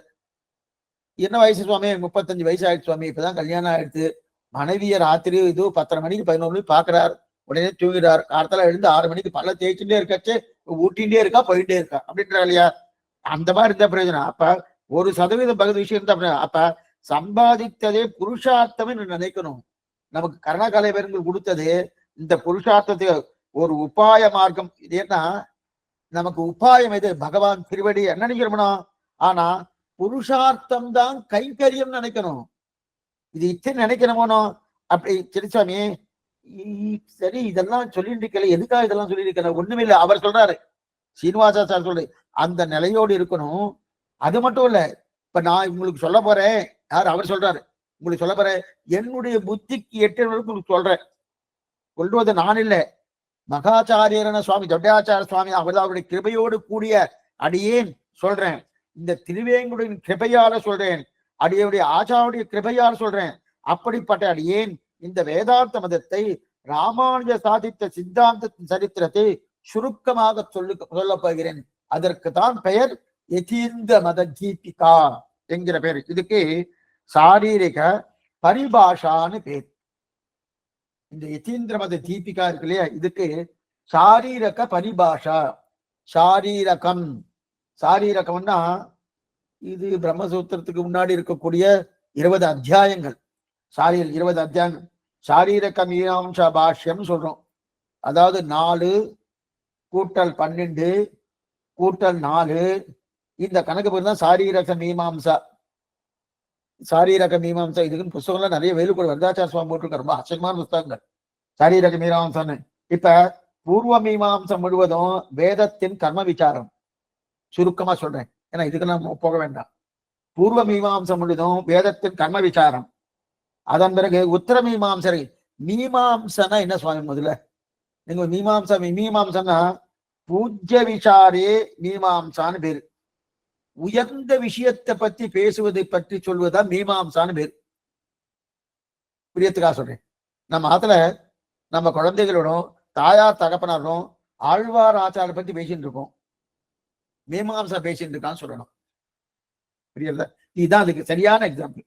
இன்னைக்கு திருவங்கி ஆழ்வார் திருநட்சத்திரம், நாளைக்கு திருப்பான ஆழ்வார் திருநட்சத்திரம், நாளை இன்னைக்கு எம்பெருமானார் திருநட்சத்திரம். இதை பத்தி நல்லா விவரமா பேசிட்டு இருக்கும் வச்சுக்கேன். மீமாம்சா பத்தி பேசிட்டு இருக்கா யாராவது வந்து சொன்னா சரியா சொன்னான்னு அர்த்தம். இது அப்படின்னா நான் பெரிய விஷயத்தை உயர்ந்த விஷயத்தை பத்தி பேசுறது மீமாம்சான்னு பேரு. அப்ப மீமாம்சால கர்ம மீமாம்சான்னு இருக்கு. அதே போல என்னது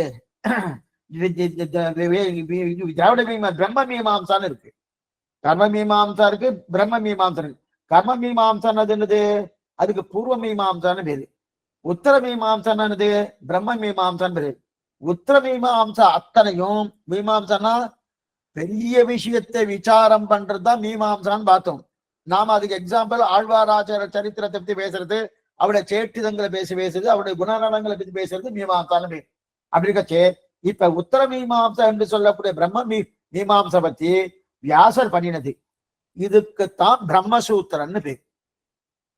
அந்த பிரம்மசூத்திரத்துக்கு தான் வியாக்கியானம் ஸ்ரீபாஷ்யம். அந்த ஸ்ரீபாஷ்யத்தின் சுருக்கம் தான் யதீந்திரமதி இருக்கா. இப்ப நம்ம என்ன பார்க்க போறோம்னா, வேதவியாசர் பண்ணின உத்தர மீமாம்சா, அந்த உத்தர மீமாம்சாவின் சுருக்க விஷயம் தான் இப்ப நம்ம பார்க்கணும். எவ்வளவு தூரம் உள்ள போயிட்டு பாருங்க. உத்தர மீமாம்சா அப்ப வேதவியாசர் பண்ணது இல்லையா? அப்ப இதுதான் 4 மொத்தம் 20 அத்தியாயம். எது? சாரீரகம். 20 அத்தியாயம். அதுல 4 அத்தியாயங்கள் பிரம்மசூத்திரம்.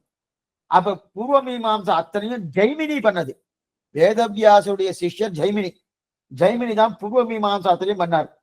இந்த பூர்வ மீமாம்சானா 16 அத்தியாயங்கள், 4 அத்தியாயங்கள் பிரம்மசூத்திரம். அதுல ஜெய்மினி பண்ணது பூர்வ மீமாம்சா. அந்த பூர்வ மீமாம்சா 2ஆ பிரிச்சாங்க.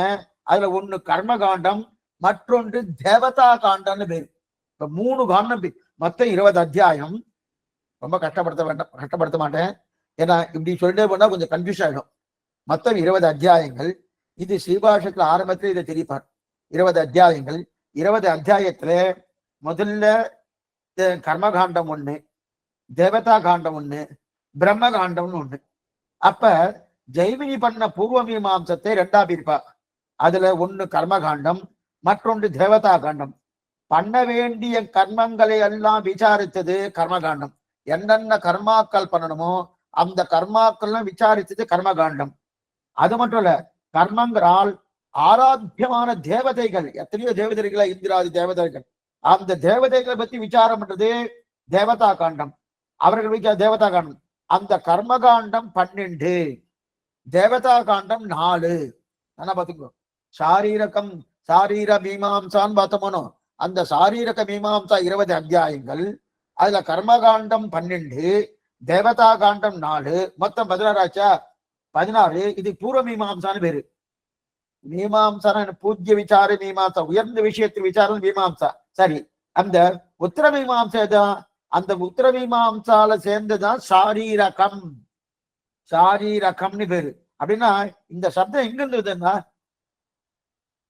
நல்லா பாத்துக்கோ, 20 அத்தியாயத்துக்கு சொல்லிட்டு 12, 4, 4, 12 கர்ம விசாரத்தை பத்தி ஜெய்மினி எழுதினது. அதே ஜெய்மினியே தேவதா காண்டம், தேவதைகள், அந்த கர்மத்தால் ஆராதிக்கப்படும் தேவதைகள், இந்திராதி தேவதைகள் பத்தி சொல்லி இருக்கு. அது 14 அத்தியாயங்கள். 4 அத்தியாயம் என்னன்னா பிரம்ம விசாரம். அதுதான் ஸ்ரீமத் நாராயண விசாரம். அது வியாச பகவான் பண்ணது. அதுக்குதான் பிரம்மசூத்திரன்னு பேரு. இதுக்கு சாரீரகம்னு பேரு. சரி, சாரீரகம்னா என்னது? இந்த சப்தம் எங்கிருந்து வந்தது?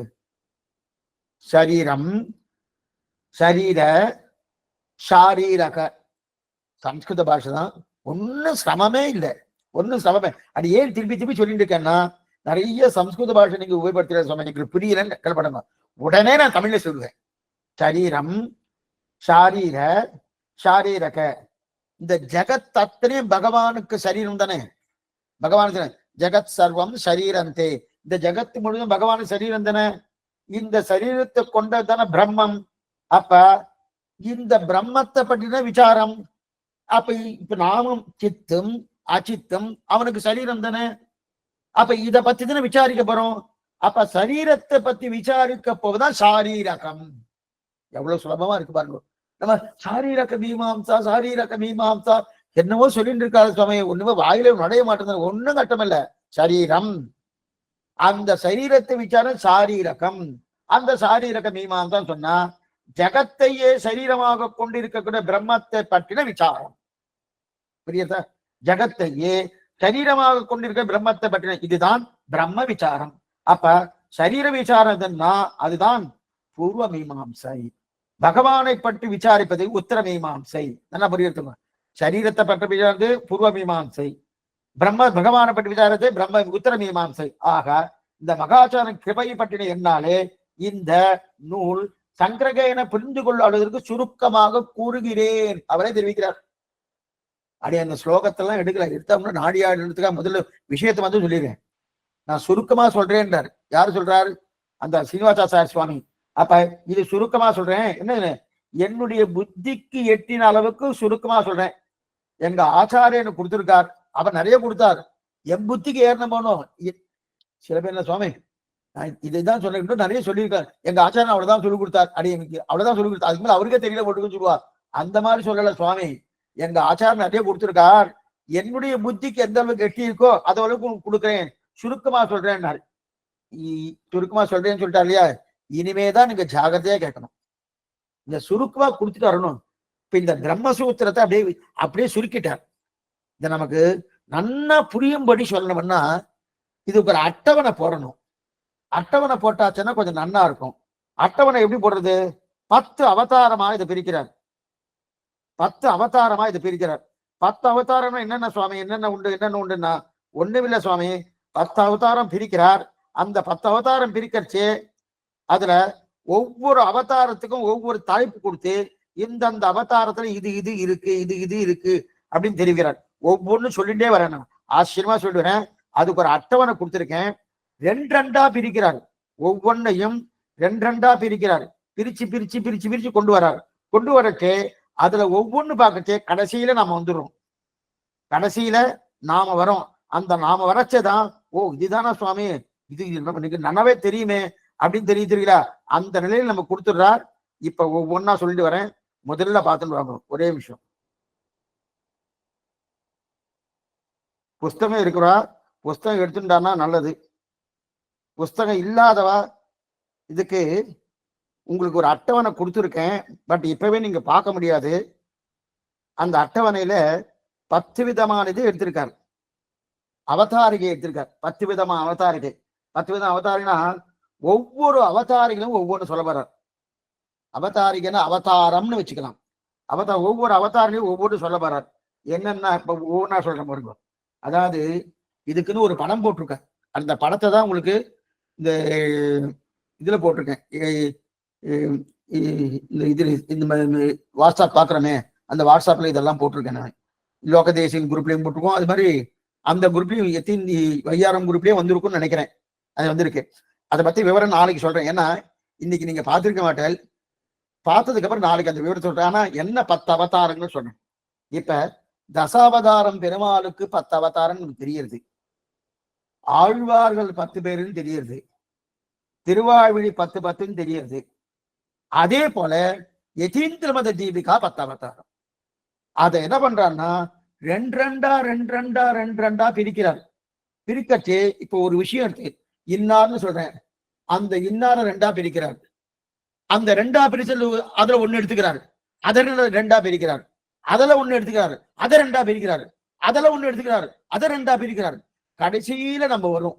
இப்ப நம்ம விஷயம் தான் என்ன சொல்றாரு. அப்பன்னா சாரீரக மீமாம்சான நம் விஷயம். நம்ம எங்கேயோ ஆகாசத்தில் இருக்குன்னு தெரிஞ்சுக்க வேண்டாம். நம் விஷயம் தான் தெரிவிக்கிறாரு. ஆனா நம் விஷயம் சாஸ்திரம் எப்படி சொல்லி இருக்கு, சாஸ்திரத்தின் பிரக்கிரியில சொல்றார், அதான் தெரிவிக்கிறார். இப்ப இது ஒவ்வொன்னு எடுத்துக்கிறாங்க. இப்ப பிரதானம் இல்லைன்னா இதுக்கு படம் வச்சிருக்கேன். அந்த படத்துடைய விஷயத்த நாளை சொல்றேன். ஏன்னா நீங்க அதை பார்த்துட்டு வந்ததுக்கு அப்புறம் சொன்னா நல்லா உங்களுக்கு புரியும். ஏன்னா அடைய லேட்டா தான் போட்டிருக்கேன். ஒரு 5 நிமிஷத்துக்குள்ளதான் போட சொல்லியிருந்தேன். போட்டிருப்பான்னு நினைக்கிறேன். எதுக்கு சொல்ல வந்தேன்னா இப்ப 10 விஷயங்கள் எடுத்திருக்காரு. இதுக்குன்னு தசாவதாரம். இப்ப படம் போல போட்டுக்கொள்ளலாம். பெரிய ஒவ்வொரு பொருளையும் 2ஆ பிரிக்கிறார்.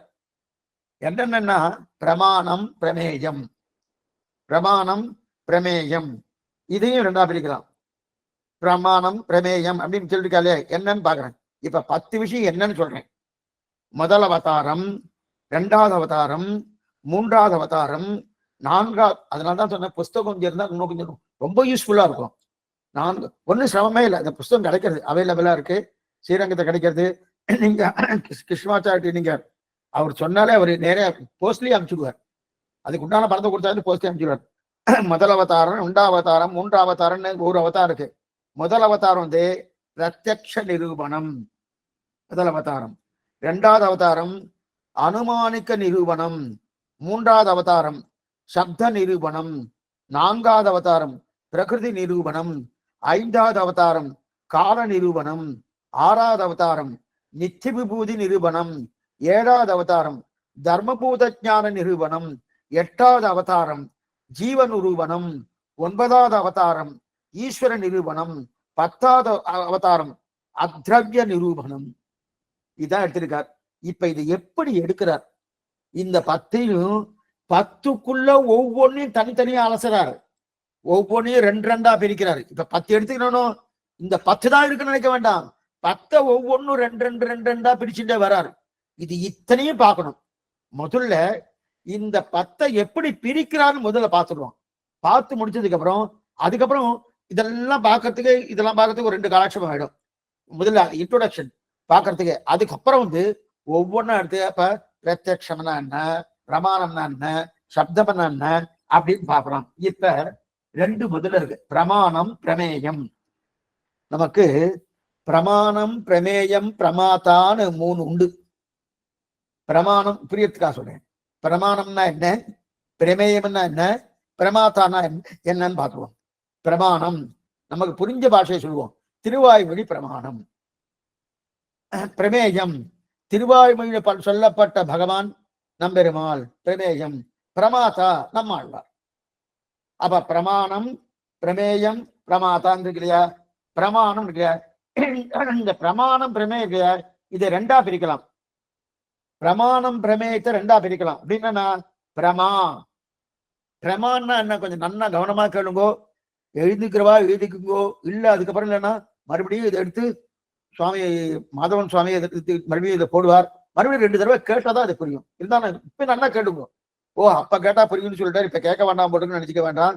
இப்பதான் கவனம். ஏன்னா என்னதான் நேரடியா கேட்கிற மாதிரி, நேரடியான்னா இது கூட சரி கிடையாது. உங்க முன்னாடி நாடிய நிக்கணும், அப்பதான் அது நேரடின்னு பேரு. இதுக்கு இப்ப நேரலைன்னு சொல்லிக்கிறாள், அலைவரிசைன்னு சொல்லிக்கிறாளே தவிர இது நேருன்னு கரெக்டா சொல்ல முடியாது. எதுக்கு சொல்ல வந்தேன்னா இருக்கட்டும், இதை விட்டாச்சும் இது கூட கிடைக்காது. இப்ப பிரமான்னா என்னது? புத்தி. அப்படின்னு என்னது? அறிவு, ஞானம். அப்ப அந்த பிரமாவிடில் ஒன்றை தெரிஞ்சு கொள்ளுங்க இல்லையா? அந்த பிரமாவால புத்தியால ஒன்று தெரிஞ்சுக்கிறோம். பிரமான புத்தி. புத்தியால ஒன்று தெரிஞ்சுக்கிறோமோ அதுதான் பிரமேயம். புத்தி இப்ப ஒண்ணுமில்லை. உங்களுடைய புத்தியால நான் சொல்றதை தெரிஞ்சுக்கிறோம், இதுதான் பிரமேயம். பிரமா புத்தி. புத்தியால ஒண்ணு தெரிந்து கொண்டால் பிரமேயம். திருவாய்மொழி ஒரு புத்தி. திருவாய்மொழியால் நம்பெருமாளை தெரிஞ்சு கொள்கிறோம், பிரமேயம். இவ்வளவுதான். ஒண்ணு சமமே இல்லை. சப்தங்களை பார்த்தா நமக்கு ஏதோ பயப்படுற மாதிரி இருக்கும். இந்த மாதிரி சப்தம் இருக்கே சுவாமி, எனக்கு என்ன புரியலையே ஒண்ணும் இல்லை. அது மாயாஜால சப்தங்கள் தான். ஏன்னா ஏன் சுவாமி இந்த தமிழ் சப்தமா போடப்படாதுன்னா இதுக்கு சூட்டபிள் தமிழ் சப்தம் சரியா கிடையாது. அதனால்தான் நம்ம சம்பிரதாயமே உபய வேதாந்த சம்பிரதாயம் எதுக்கு சொல்றாருன்னா, சில சப்தங்கள் சம்ஸ்கிருத பாஷையில சூட்டபிளான தமிழ் வார்த்தைக்கு சூட்டபிள் கிடையாது. சில தமிழ் சப்தங்களே சம்ஸ்கிருத பாஷைக்கு சூட்டமாக கிடையாது. ஒண்ணுமில்லை, சரணாகதின்னு இருக்கு இல்லையா? புரியத்துக்காரங்க சரணாகதின்னு ஒரு சப்தம் இருக்கு இல்லையா? இந்த சப்தமானது சம்ஸ்கிருத பாஷை. தமிழ்லையா சுவாமி? தமிழ் கிடையாது இது. சரணாகதி சம்ஸ்கிருத பாஷை. ஆனா இதை தமிழ் நம்ம எடுத்துட்டு இருக்கோம். சரணாகதி இப்ப திராவிடம் இருக்கு இல்லையா? இதுவும் சம்ஸ்கிருத பாஷை. ஆனா ஒருத்தர் இதை எடுத்துட்டார், தமிழ் தமிழ்னு சொல்லிட்டு இருக்காரு, சமஸ்கிருதம் கூடாதுன்றார். ஆனா அவர் எடுத்துட்டது சமஸ்கிருத பாஷை எடுத்துட்டார். எதுக்கு சொல்ல வந்தேன்னா அதே போல அந்த மாதிரி இருக்கு. நமாம்யகம் திராவிட வேதசாகரம் அப்படின்னு இருக்கு இல்லையா, அதே வேங்கடம் இருக்கு இல்லையா, இந்த வேங்கடம்ங்கிற சப்தம் சம்ஸ்கிருதத்திலே உண்டு, தமிழ்லயும் உண்டு. தமிழ் பாடம் சம்ஸ்கிருத பாடம் எடுக்கிற மாதிரி எடுக்கிறேன். ஒண்ணு வேண்டாம், நம்ம தெரிஞ்சுக்கிறதுக்கு தானே காலக்ஷேபமே, முடிக்கிறதுக்காக இல்லையே. சம்ஸ்கிருத பாஷை வேங்கடமும் இருக்கு, தமிழ் பாஷை வேங்கடம், அந்த மாதிரி எல்லாத்துலயும் இருக்கானா கிடையாது. அதனால்தான் உபய வேதாந்த பிரதானம் அந்த சம்பிரதாயத்துல உண்டு. அதனால்தான் சம்ஸ்கிருத பாஷை வேதமும் வேணும். அதே போல ஆழ்வார்களை அவதாரம் பண்ண வச்சது எங்க? ஆழ்வார்களை ஏன் திராவிட பாஷையில அவதாரம் பண்ணி வச்சா? ஏன் சொன்ன தெலுங்குல பண்ணப்படாதா, இல்ல மலையாளத்துல பண்ணப்படாதா, இல்ல கன்னடத்துல பண்ணப்படாதா, இல்ல இருக்கவே இருக்கு அந்த சைட்ல வேற ஏதாவது பாஷைலாம் இருக்கு அந்த பக்கம், அதை பண்ணிருக்கலாமா? என்ன பண்ணலையே. இதுக்குண்டான வைபவம் என்னவோ அந்த வைபவம் அதுக்குதான் பண்ணிருக்காங்க. இப்ப பிரமான்னா புத்தி, அந்த புத்தியால அறியப்படுவது பிரமேயம். சரி, புத்தியால எப்படி அறியணும்? பிரத்யட்சமா பார்த்தாதான் முடியும். இப்ப இது நீங்களாம் அடியான பார்த்துட்டு இருக்கிறபடியால இது, அப்ப பிரத்யக்ஷம் பிரமாணம். பிரத்யக்ஷம் பிரமாணம். இப்ப கண்ணை பிறந்து பார்க்க தானே தெரியுது, கண்ணை திறந்து ஆளு கேட்கிறோம், அது வேற விஷயம். பார்க்கறனாலும் கேட்கிறோம், ஆனா கண்ணை திறந்து பார்க்கவே தான் தெரியுது. இப்ப நம்பர் மேல பேச வைக்கிறோம்னா கண்ணே தெரியலன்னு ஒண்ணும் பிரயோஜனமே இல்லையா. அப்ப அதே போல பிரத்யட்சம் பார்க்கிறோம்னா அது பிரத்யக்ஷ பிரமாணம் தெரியுது, அதான் பிரத்யக்ஷம். அப்ப பிரமாணம் புத்தி, புத்தியை எது கொடுக்கிறதோ அந்த கருவிக்கு பிரமாணம்னு பேர். என்ன புரிஞ்சுக்கணும், புத்தியை எது கொடுக்கிறதோ அந்த கருவிக்கு பிரமாணம்னு பேர். புத்தி பிரமா, அந்த புத்தியால் எந்த விஷயத்தை தெரிஞ்சு கொள்றோமோ அது பிரமேயம். புத்தியால் இப்ப புரியத்துக்கு வர்றேன். யதீந்திர மத தீபிகா பிரமாணம். பிரமேயம் சுவாமி கண்ணன், சந்தேகம் இல்லை.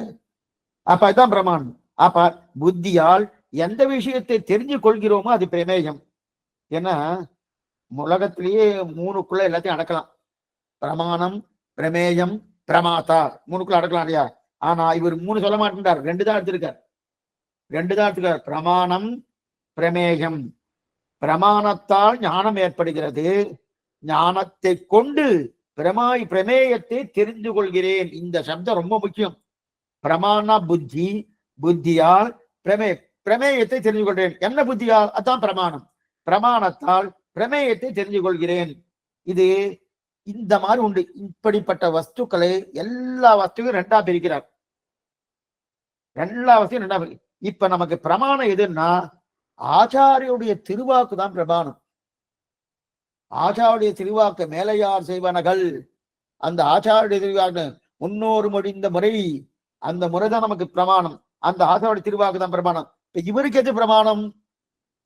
சீனிவாசாச்சாரிய சுவாமிக்கு, அவருக்கு ஆச்சாரிய திருவாக்கு, ஜட்டார் சுவாமி என்ன சொன்னாரோ அதான் அவருக்கு பிரமாணம். அப்ப ஆச்சாரிய திருவாக்கு தான் பிரமாணம் அப்படின்னு தெரிவிக்கிறார் இல்லையா. அப்படி இருக்க செய்து மூணாக பிரிக்க பிரமேயத்தை தெரிஞ்சு கொடுக்கிறோம். இப்ப பிரமாணம் ஆச்சார திருவாக்கு. அப்ப எப்ப சொன்ன சுவாமி பிரமாணம் என்போம், அவ சொன்னதெல்லாம் நம்ம பிரமாணம் சொல்றோம். அந்த பிரமாணத்தில் ஞானம் ஏற்பட்டது, அதனால் பிரமேயத்தை பெற்றேன் தெரியாது என்பது. இப்ப ஆச்சாரிய உபதேசம் இருக்கு, ஆனால் அது என் புத்திக்கு வரலன்னா என்ன பிரயோஜனம் சுவாமி? ஆச்சார உபதேசம் இருக்கு சுவாமி, எங்க ஆச்சாரிட்ட போன போய் நின்றுட்டு இருந்தேன், அவர் ஏதோ சொன்னார் சுவாமி, காது நல்லா தீட்டுன்னு கேட்டேன், வெளில வந்தார், என்ன சொன்னார் சுவாமி எல்லாத்தையும் கேட்டார், தெரியல சுவாமி. அப்ப பிரயோஜனமே இல்லை. அவர் உபதேசம் கேட்டிருக்கார், ஆனா என் புத்திக்கு வரலைன்னா பிரயோஜனமே இல்லை. இது ஒண்ணு. அல்லது ஆச்சார உபதேசத்தை கேட்டு விட்டு எனக்கு புத்தியை அடையலைனாலும் அதுவும் பிரயோஜனம் இல்லை. என் புத்திக்கு வரலைன்னாலும் பிரயோஜனம் இல்லை. அதுல ஸ்ரத்தையே இல்லாம எத்தையோ நம்ம பார்த்துட்டு இருந்தா வச்சுக்கேன். சில பேர் காலக்ஷேபம்னால கொஞ்சம் நல்லா தூக்கம் வரும் சுவாமி, இதுக்காக போகணும்பா, யாரையும் குறை சொல்றதுக்காக சொல்ல, உண்டு நல்லா பாட்டுன்னா தூக்கம் வந்துடுறதுன்னு. சில பேர் ராத்திரி தூங்குறதுக்குன்னு என் காதல வச்சுட்டுவா, இயர்போனை வச்சுட்டு தூக்கிடுவா. தூங்கினா ஆனந்தமா பாட்டு வரும், ஆனந்தமா தூக்கம் வந்துடும், பாட்டு வரும் தூக்கம் வரும். அதையும் சொல்ல வந்தேன்னா அந்த மாதிரி இருக்கு இல்லையா. அது பண்ண ஒரு பிரயோஜனம் இல்லை. ஆச்சார உபதேசம் பெற்றணும்னா அது அன்றாந்த கொண்டு வரணுமானோ, அது எனக்கு புரியவே இல்லை, புத்திக்கே வரலன்னா பிரயோஜனம் இல்லை. இல்ல அந்த புத்தியை அடையலைனாலும் பிரயோஜனம் இல்லை. ஆச்சாரிய உபதேசம் வேணும், கண்ணை திறந்து பார்க்கணும், அதனால் ஞானம் ஏற்படணும். அந்த ஞானம் ஏற்படுறது ஒரு நெட்டி பிரயோஜனம் இல்லை, அந்த ஞானத்துக்கு விஷயம் வேணும் இல்லையா. அந்த விஷயம் என்ன வேணும்? பகவான பத்தனம்.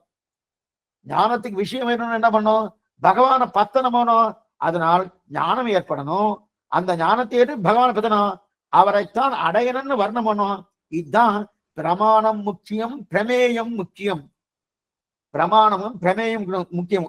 ஏன்னா பிரமாணம் ஒரு நூலுக்கு பிரமாணம்னு பேரு. பிரமேயம் அந்த நூலால் சொல்லப்பட்ட கர்த்தா யார்? ஸ்ரீமன் நாராயணன். அது ரெண்டுமே முக்கியம். அப்ப பிரமாணம் இருக்கவே தான் பிரமேயம்.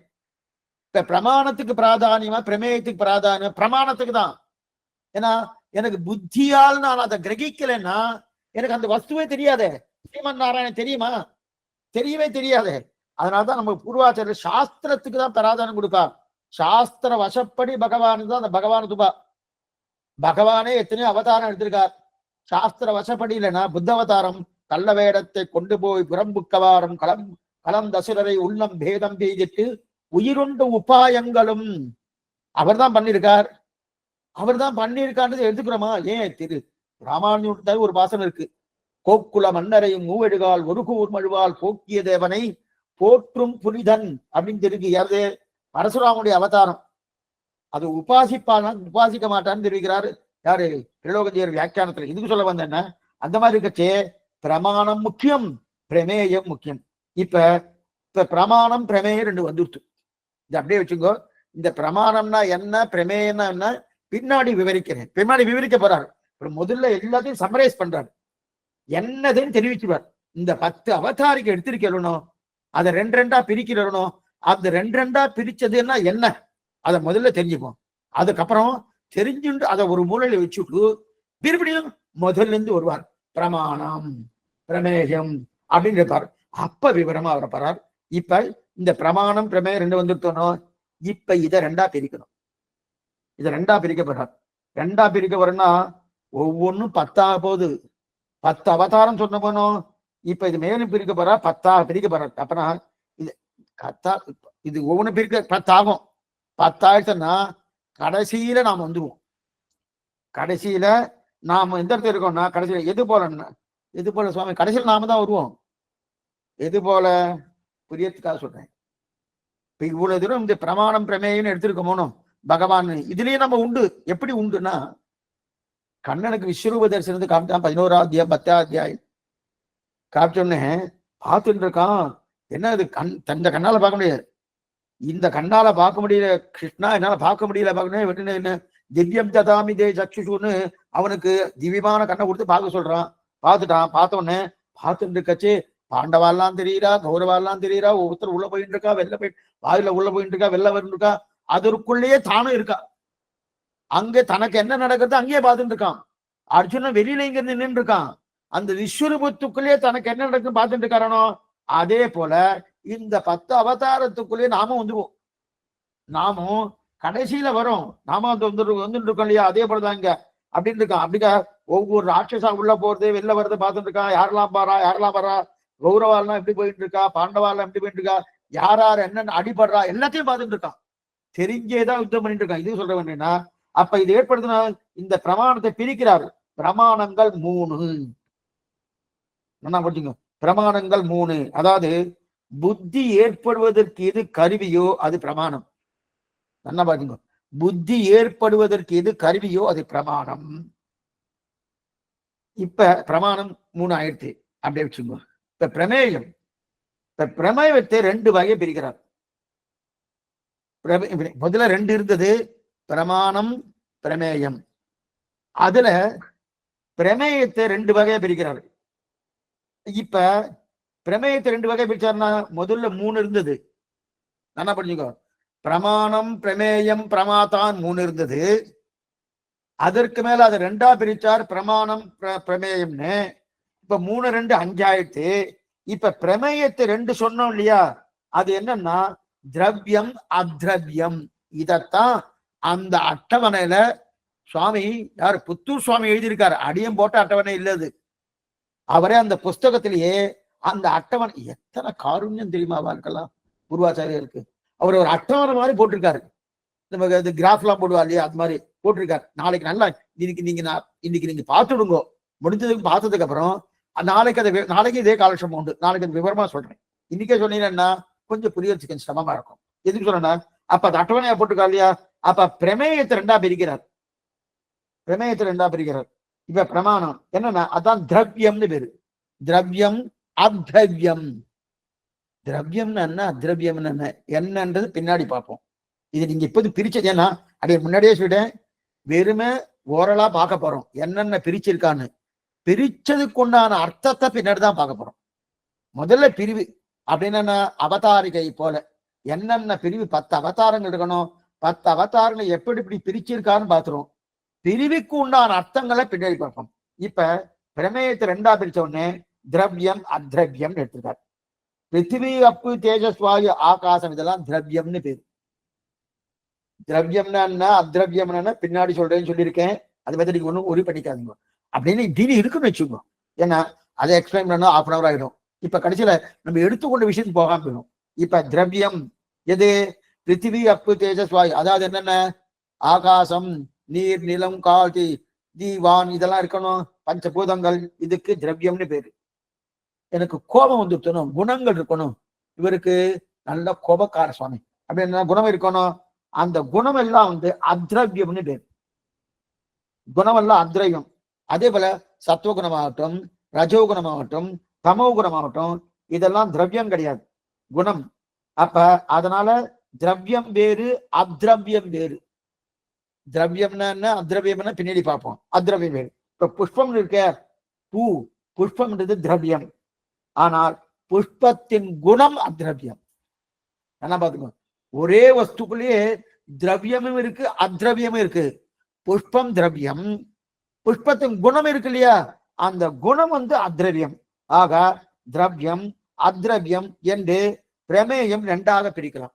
பிரமேயத்தை ரெண்டா பிரிச்சாச்சுன்னா திரவியம் அத்ரவியம்னு வருது.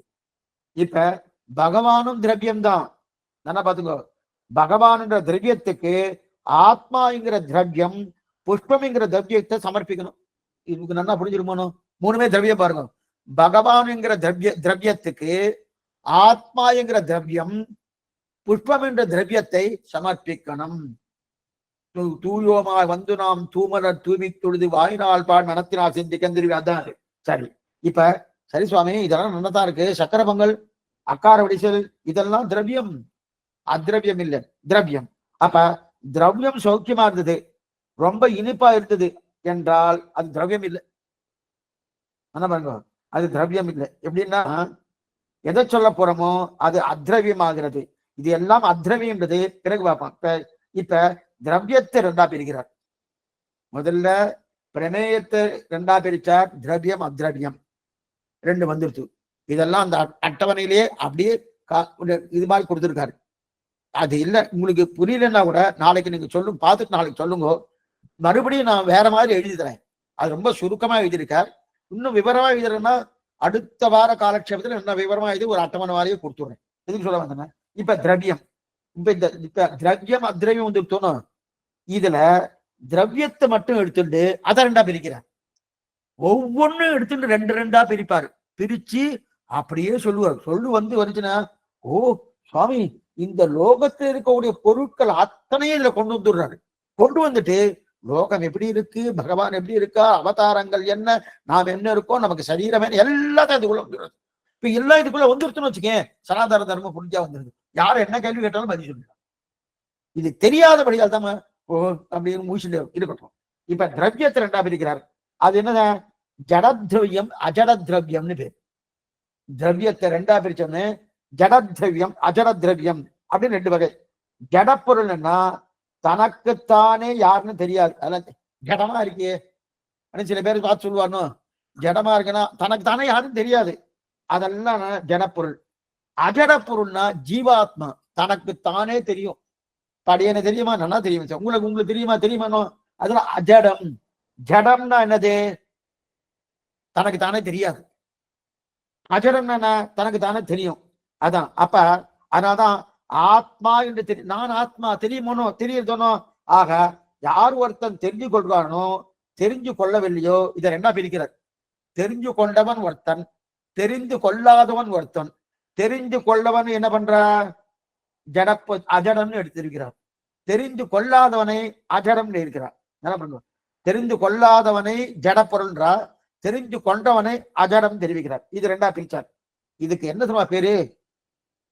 ஸ்வயம் பிரகாசத்துவம், ஸ்வஸ்மை பிரகாசத்துவம்னு பேரு. ஸ்வயம் பிரகாசத்துவம், ஸ்வஸ்மை பிரகாசத்துவம். இந்த சப்தத்தெல்லாம் கேட்டு பயப்படாதீங்க. உண்மை மறுபடியும் சொல்றேன், எந்த பயம் இல்லை. இதுக்கு எல்லாத்துக்கும் அர்த்தத்தை சொல்றேன். அதுக்கப்புறம் அதனாலதான் கொஞ்சம் எழுதி வச்சுட்டா ஒன்னும் சிரமமே இருக்காது. இந்த ஸ்வயம் பிரகாசத்துவம்னா என்ன, அதே மாதிரி ஸ்வஸ்மை பிரகாசத்துவம்னா என்ன? தானே ஒளிவிடும், தானே பிரகாசிக்கும், அது ஸ்வயம் பிரகாசம்னு பேரு. தானே ஒளிவிடும், தானே பிரகாசிக்கும், அதுக்கு ஸ்வயம் பிரகாசம்னு பேரு. தானே ஒளிவிடாது, அதுக்கு அஸ்வயம் பிரகாசம்னு பேரு. அஸ்வயம் பிரகாசம் பேரு. அதாவது இப்ப விளக்கு போட்டா மற்றதெல்லாம் தெரியறதுனும், விளக்கு ஏத்துறேன், மற்றதெல்லாம் தெரியறதுனும். அந்த விளக்கை தெரிஞ்சு கொள்வதற்கு இன்னொரு விளக்கு தேவையா? சுவாமி விளக்கு எங்க இருக்கு பாருங்கோ அப்படின்னு யாராவது சொல்லுவாளா? விளக்கு எங்க இருக்குன்னு விளக்கு கொண்டு வாங்கோ அப்படின்னா, அப்படியே எரியிற விளக்க சொல்லிட்டு இருக்கேன், எரியாத விளக்க சொல்லுற. எரியாத விளக்குன்னா இன்னொரு விளக்கு வேணும். எரியிற விளக்க பார்த்து, சுவாமி எரியிற விளக்க பார்த்து அந்த விளக்கு எங்க இருக்குன்னு இன்னொரு விளக்கு கொண்டு வாங்கன்னு யாராவது சொல்லுவாளா? சொல்ல மாட்டேன். அப்ப எரியிற விளக்கு காட்டுப்படுவதற்கு இன்னொரு விளக்கு தேவையில்லை. விளக்கு தானே தெரிஞ்சு கொள்ளலாம். ஆனா விளக்கு ஏற்றி வைத்தால் தானே பிரகாசம், அது எல்லாத்தையும் பிரகாசப்படுத்தப்படுது, பிரகாசப்படுத்தும். ஆனா மற்ற தானும் பிரகாசப்படுத்துறது, மற்ற பதார்த்தங்களையும் பிரகாசப்படுத்துறது, தன்னையும் தெரிவிக்கிறது, மற்ற பிரகாசம் தெரிவிக்கிறது. ஆனா இப்போ ஒன்னே ஒரு விஷயம், ஒரு புத்தகம் இருக்கு, இந்த புஸ்தகம் தன்னை வெளிக்காட்டு காட்டுமா? சுவாமி இருட்டுக்கு போயிடுச்சுன்னா புஸ்தகம் தெரியவே தெரியாது. அந்த புஸ்தகத்துக்கு இன்னொரு வெளிச்சம் இருந்தா தான் தெரியும். அப்ப தானே பிரகாசப்படுத்தாது, விளக்கு தானே பிரகாசப்படுத்தும். இதுக்குதான் இது அஸ்வய பிரகாசம்னு பேரு. சரி, இப்ப இதுதான் வாசி. அப்ப தனக்குத்தானே தானே ஒளிவிடும், தானே பிரகாசிக்கும், தானே ஒளிவிடும், தானே பிரகாசிக்கும் என்பது ஸ்வயம் பிரகாசம். தானே ஒளிவிடாது என்பது அஸ்வயம் பிரகாசம். அது புஸ்தகம்னு பேரு. இது வரைக்கும் வச்சுக்கோ. சரி, இப்ப விளக்க ஸ்வயம் பிரகாசம் சொல்லலாம். ஆனால் விளக்கு நல்லா பாருங்க, ஸ்வயம் பிரகாசம் விளக்கு தானே பிரகாசிக்கிறது. ஆனா விளக்குக்கு தான் விளக்குன்னு தெரியுமா? அது என்னமா சுவாமி தெரியும்? விளக்குக்கு ஞானம் இல்லையே. விளக்குக்கு நான் விளக்கு அப்படின்னு தெரியுமா? அதுக்கு தெரியவே தெரியாது. விளக்கு பிரகாசப்பட தன்னையும் காட்டும், மற்ற பேரையும் காட்டும். ஆனா விளக்குக்கு தான் விளக்குன்னு தெரியுமா? தெரியாது, விளக்கு தெரியாது. ஆனா ஆத்மாவுக்குத்தான் தான் நான் நான்னு தெரியும். நல்லா படிச்சுக்கோ.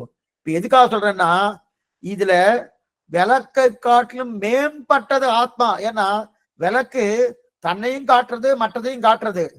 ஆனா தான் யாருன்னு தனக்கு தெரியுமான்னு தெரியாது. ஆனா ஆத்மா அப்படி இல்லை. விளக்குக்கு நான் தெரியாது. அப்ப தனக்குத்தான் பிரகாசித்தால் ஸ்வஸ்மை பிரகாசத்மானத்வம், தானே பிரகாசித்தால் ஸ்வயம் பிரகாசமானத்வம். தான் பிரகாசிக்கிற, தனக்கு பிரகாசிக்கிற ஜீவாத்மா தானே பிரகாசிப்பார், தனக்கு தானே பிரகாசிப்பார். ரெண்டு உண்டு ஜீவாத்மாவுக்கு. இதுதான் ஜீவாத்மாவுக்கு இருக்கக்கூடிய பெருமை. என்னன்னா தானும் பிரகாசிப்பார், தனக்கும் பிரகாசிப்பார். இதுதான் ஜீவாத்மா. நான் விளக்கு அப்படி பண்ணுவான்னா தனக்கு யாரும் தெரியுமா? தெரியவே தெரியும். அப்ப ரெண்டும் உண்டு. விளக்கு தானே பிரகாசிக்கும், தனக்கு தானே தன்னை பிரகாசிக்கமான பிரகாசிக்கும். தனக்கு தான் விளக்குன்னு தெரியுமானா தெரியாது. ஆனால் நாம் என்கிற ஆத்மா என்ன பண்ணுவோம்னா, நானும் பிரகாசிப்பேன், தனக்கம் பிரகாசிப்பா. அப்ப பிரம்மமும் இப்படிதான். பிரம்மமும் ஜீவாத்மாவுக்கே இந்த அடைமொழி இருக்கு, இந்த விசேஷங்கள் இருக்குன்னா அது பிரம்மத்துக்கு கேட்கணுமா என்ன? பிரம்மத்துக்கு தான். தானும் பிரகாசிப்பான், தனக்கும் பிரகாசிப்பான் அப்படிங்கிற. இப்ப சீவைகுண்டம், சீவைகுண்டம் என்பது தானே பிரகாசிக்கும், ஆனா தனக்கு பிரகாசிக்கும். நிறைய பார்க்க போறோம், இந்த மாதிரி நிறைய பார்க்கணும். சீவைகுண்டம் பிரகாசமா இருக்கும், விளக்கு போற நல்லா பார்க்கலாம். தனக்கு சீவைகுண்டம் தெரியுமானா தெரியாது, தனக்கு பிரகாசிக்காது.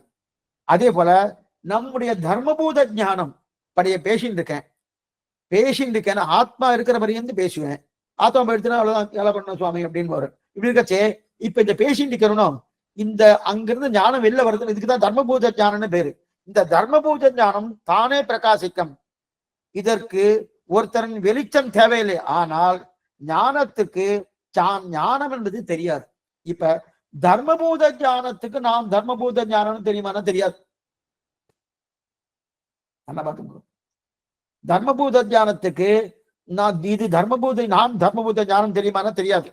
அப்படியானா அது தனக்கு பெருசு பிரகாசிக்காது. ஜீவாத்மாக்கு எத்தனை வைபவம் பாருங்க. தனக்கம் பிரகாசிக்கிறது, தானேவும் பிரகாசிக்கிறது. பிரம்மத்தை போல இருக்க குவாலிட்டி ஜீவாத்மா கொண்டு. பிரம்மத்துக்கு எப்படியோ அதே குவாலிட்டி ஜீவாத்மா கொண்டது. ஆனா தர்மபூத ஞானத்துக்கு கூட கிடையாது. தர்மபூத ஞானத்தை தான் நீ பேசிட்டு இருக்கேன், கண்ண பங்குல பார்த்துட்டு இருக்கேன், கையை அசைச்சுட்டு இருக்கேன், வாயில என்ன வார்த்தை வரும், இதெல்லாம் தர்மபூத ஞானம் தான். தர்மபூதத்தினான் ஞானத்துக்கு நான் தர்மபூத ஞானம் அப்படின்னு தெரியுமானா தெரியாது. ஏன்னா தனக்கு பிரகாசிக்காது. இப்படி ஒவ்வொன்றா மெதுவா யோசிச்சு யோசித்து பார்க்கணும். பார்த்தாச்சுன்னா நமக்கு ஒவ்வொன்றும் தெரியும். சரி பார்க்கணும். ஆக ஜீவாத்மாவும் பரமாத்மாவும் தானேயும் பிரகாசிக்கும், தனக்கும் பிரகாசிக்கும். என்ன பண்ணுவோம்? ஜீவாத்மாவும் அதே போல பரமாத்மாவும் தானேயும் பிரகாசிக்கும், தனக்கும். இதத்தான் ஸ்வயம் பிரகாசத்துவம், ஸ்வஸ்மை பிரகாசமானத்துவம். என்ன பாருங்க, ஸ்வயம் இந்த சப்தங்கள்லாம் எதுக்கு அடைய சொல்லிட்டு இருக்கேன்னா இதை நீங்க எழுதிக்கணும். எழுதுண்டு is equal to this is எழுதிக்கணும். எழுதுண்டா அப்ப உங்களுக்கு இந்த சமயமே வராது. என்ன சமயம் வராது? ஓ இந்த சப்தம் பின்னாடி இதே மாதிரி சப்தம்லாம் வரப்போறது வந்துருத்தனா இதுக்கு என்ன சுவாமி அர்த்தம், இதுக்கு என்ன சுவாமி அர்த்தம் நான் பாருங்க. அப்ப சமப்படவே வேண்டாம்.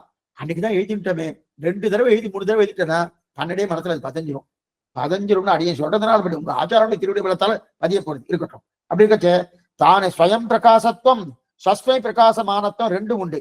இந்த வேதத்தாலே ஜடம் அஜடம் என்று ஜடம் பிரித்தால் ஜடம் தானே பிரகாசிக்காது, அஜடம் பிரகாசிக்கும்.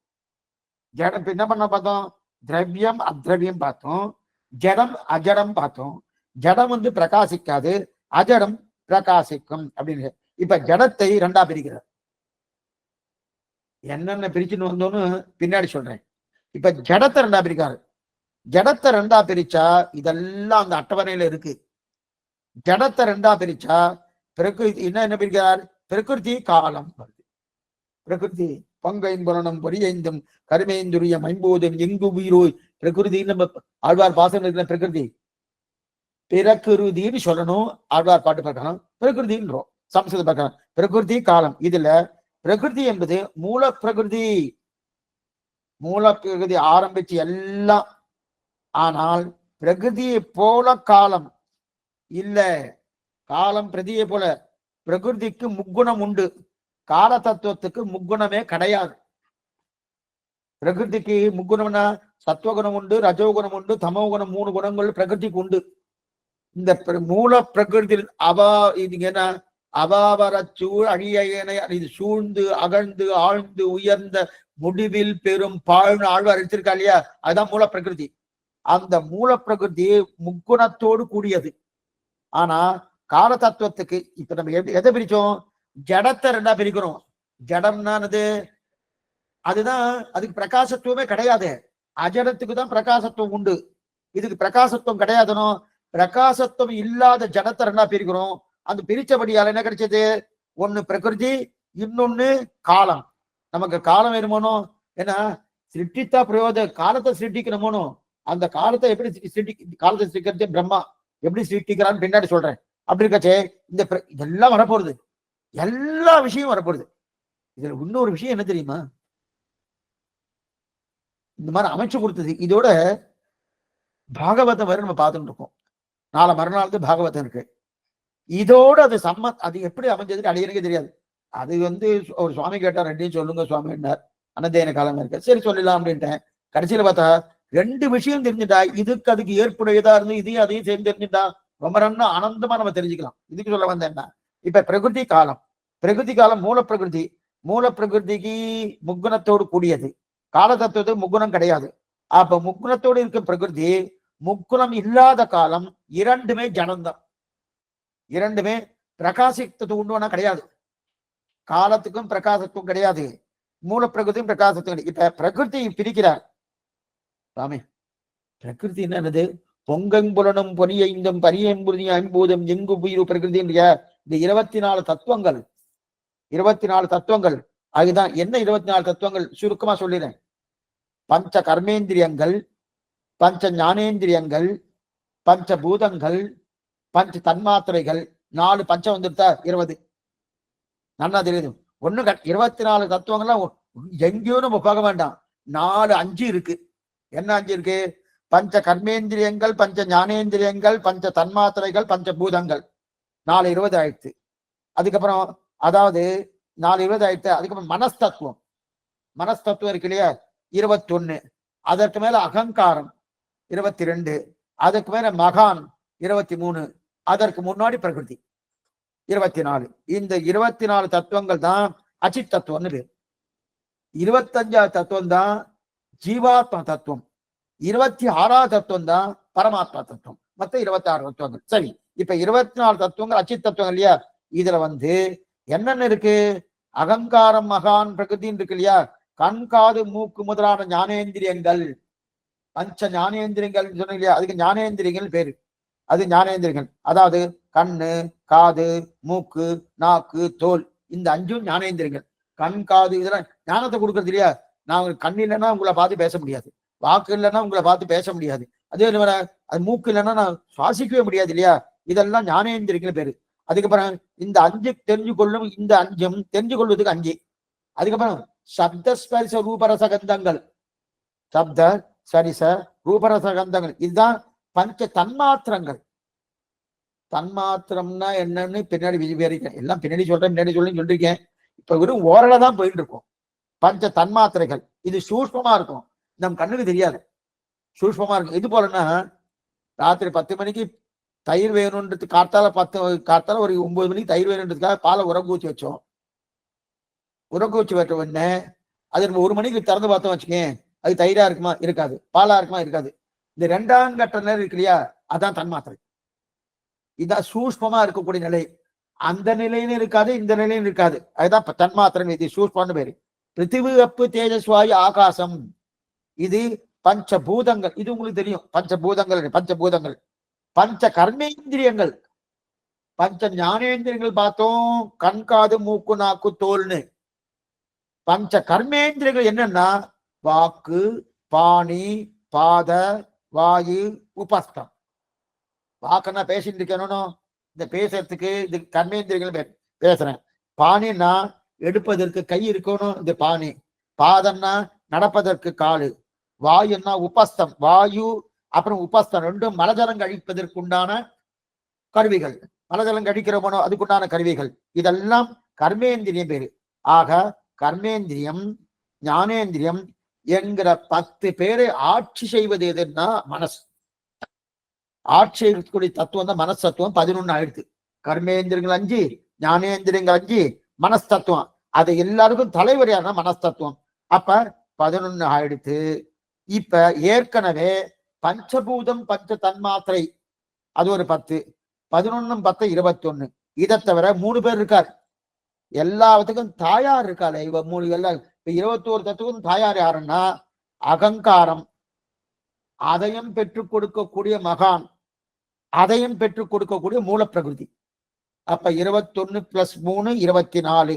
இந்த 24 தத்துவங்கள் இது இத்தனையும் பிரகிருதியின் விகாரங்கள். அதனால இந்த 23ஐயும் பிராகிருதம்னு சொல்லலாம். அதனால்தான் இந்த பிராகிருத சரீரம் சொல்றோம். இந்த சரீரத்தை பிராகிருத சரீரம், பிரகிருதியால் உருவாக்கப்பட்டபடியாலே பிராகிருத சரீரம். புரியுதா? அங்க போன உடனே அப்ராகிருத சரீரம். எங்க ஸ்ரீவைகுண்டம் போன உடனே இங்க இருக்கச்சு இது பிராகிருதம் சொல்றேன்னா பிரகிருதியால் உருவாக்கப்பட்டது, மூல பிரகிருதியால் உருவாக்கப்பட்டதுன்னா 23 தத்துவங்களே பிராகிருதம். 24 சொல்லப்படாது. சில பேர் 24 தத்துவங்கள் பிராகிருதம் சொல்லுவா. பிரகிருதி முதல் அதை விட்டுட்டு மற்ற 23 தான் பிரகிருதியால் உருவாக்கப்பட்டபடியால பிராகிருதங்கள். அப்ப 23 தத்துவங்கள் பிராகிருத தத்துவங்கள் அப்படின்னு தெரிவிக்கிறார் இல்லையா? தோன்றியது எல்லாமே பிராகிருதம். நம் சரீரம் வரையும் பிராகிருதம். இப்ப இந்த பிரகிருதி துன்பம் கொடுக்கறதுன்னா பிராகிருதமான என்ன பண்றது? பிராகிருதமா ஆகி படுத்துக்கிறது என்ற அர்த்தம். அப்படின்னா அதுதான் சரீரம். சுவாமி இந்த பிரகிருதி படாத பாடுபடுத்த சுவாமி இந்த பிரகிருதி மனத்துல படாத பாடு பட்டு இருக்கேன்னா இந்த சரீரம் படுத்துறதுன்னு அர்த்தம். அது தெரியாம பிரகிருதினா இங்கோ ஆகாசத்தை பாக்குறா. இந்த சரீரம், இந்த நமக்கு சிரமமே எதனால? இந்த சரீரத்தால் தான். இன்னின்ற நீர்மை இனியாமராமை உயிரளி. ஆனா இந்த சரீரம் இல்லைன்னாலும் சரணாகதி பண்ண முடியாதுன்னு வச்சுக்கோ. இந்த சரீரம் எதுக்கும் ஆத்தியங்களு சரீரம் ஆத்தியங்கள் தர்மசாதனம் தெரிவிக்கிறா இல்லையா? அப்ப அந்த சரீரம் இருக்கு இல்லையா, நம் சரீர வரையில் துக்கம் வரையில் இதுக்குன்னு இதான் சரீரம். அப்ப காலைல எழுந்தோடனே எதற்கா இது பிரலோகாச்சார் தெரிவிக்கிறார். என்ன தெரிவிக்கிறார்னா, ராத்திரி முழுது ஒரு பாம்போடு படுத்துருந்தேன்னு. சுவாமி பாம்போடு எப்படி சுவாமி படுப்ப? அணைச்சின்னு படுத்துனா பாம்போடு நல்லா அணைச்சின்னு படுத்துட்டு இருக்காராம். பாம்போடு இருக்குமா? எது பாம்பு? இந்த சரீரம் பாம்பா. சம்சார போகி சந்தட்ட ஜீவ ஜீவாதவே நமகா லோகாச்சாரியாய குரவே கிருஷ்ண பாதஸ்ய சூனவே. சம்சார போகி சந்தட்ட, சம்சாரம் என்னும் பாம்பாலே கடியுண்ட இந்த ஜீவர்களுக்கு அருமருந்தாக 18 ரகசிய கிரந்தங்கள் அருமையா தெரிவிக்கிறா இல்லையா? அவர் தெரிவிக்கிறார். இந்த பாம்பு தெரிவிக்கிறா இல்லையா? இத பாம்போடு ஒரு கூரையிலே படுந்தார் போல திருவங்கியாவை தெரிவிக்கிறார். அந்த மாதிரி இந்த சரீரமே பாம்பு. அனந்தாழ்வான் சாதிப்பாரான். என்ன சாதினா, இது கடித்த பாம்பு, அது கடி உண்ட பாம்புன்னு வரும். கடித்த பாம்பு கடி உண்ட பாம்புன்னு தெரிவிக்கிறார் இல்லையா? இது ஜெயிக்க போறதும் பாப்பம் தெரியா? பாம்புதான் பிரகிருதி பிராகிருதமாக படுத்தும் பாடு இது அப்படின்னு தெரிவிக்கிறார். இது எடுத்தது. அடுத்தது என்னது? காலம். இப்ப மூணா பிரிச்ச மூணும் ஜடப்பொருளை ரெண்டா பிரிச்ச மூணு கிடையாது, ரெண்டு தான் பிரிச்சுன்னு வர. தவறா சொல்லிட்டேன். ரெண்டான்னு பிரிச்சுற. ஜடத்தை ரெண்டா பிரிச்சோன்னு பிரகிருதி காலம் வந்துடுது. இப்ப பிரகிருதி பார்த்தாச்சு. அடுத்து காலம். காலம் என்னன்னா, இப்ப காலத்தை மூணா பிரிக்க போறோம். எல்லாமே ரெண்டு தான், இதுலயும் ரெண்டு தான். ஆனா இது இந்த ஒரு காரணத்தினால் ரெண்டா பிரிப்படுறது. என்னென்ன காரணம்னா, இதுல 3 காலம் வருதனும். இறந்த காலம், எதிர்காலம், நிகழ்காலம் மூணா பிரிய எழுதணும். ஏன்னா இந்த சூரியனின் கதியால தான் காலமே பிரியது. சூரியனை நகரலன்னு வச்சுக்கோ. இப்ப கால தத்துவமே சீவைகுண்டத்துல கிடையாது. பிரம்மலோகத்திலும் கால தத்துவம் உண்டு. 1000 சதுர்யுகம் ஆயிடுத்தன்னா பிரம்மாவுக்கு ராத்திரி வந்துடுறது. 1000 சதுர்யுகம் எடுத்தனா அங்கேயும் கால தத்துவம். அந்த தத்துவம் கூட எங்க கிடையாது? சீவைகுண்டத்துல கிடையாது. அப்ப அங்க காலமே நடையாடாது. தேசம் நகால தத்ரவை பிரபுன்னு பேரு.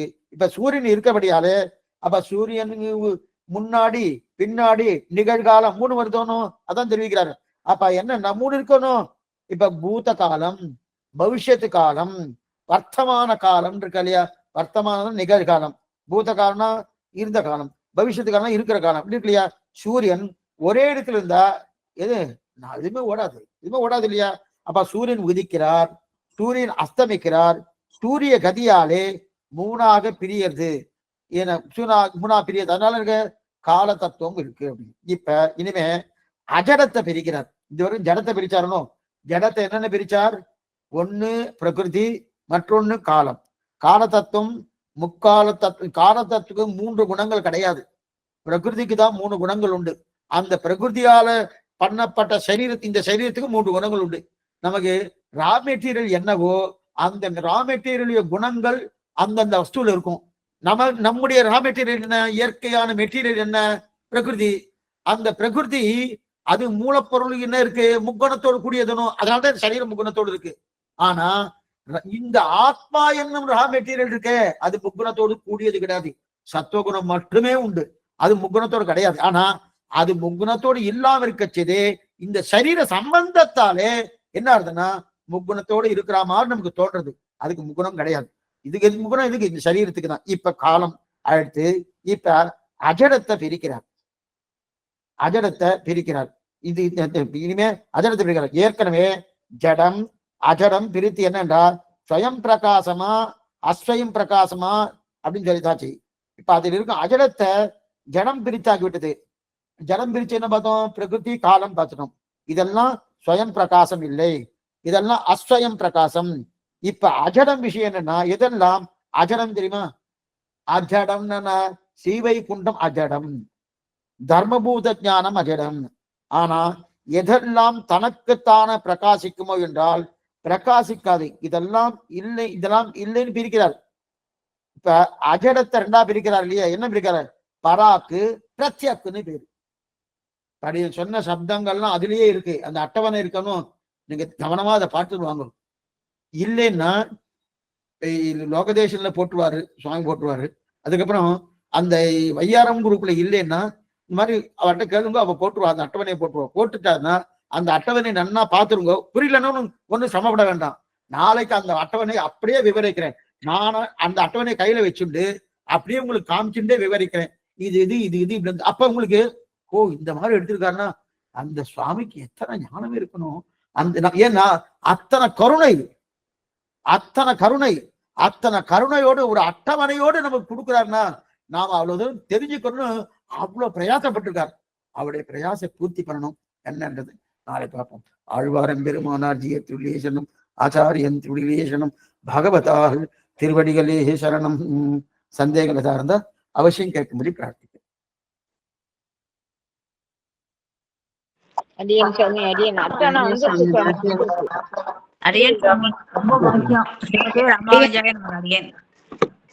சந்தோஷம்.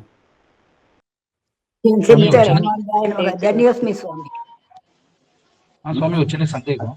சொல்லுங்க சுவாமி. இப்ப ஈஸ்வரன் பரமாத்மா இருக்காரு, பரமாத்மா தத்துவம், அவருக்கு குணங்கள் இருக்கு, கல்யாண குணங்கள்லாம் இருக்கு,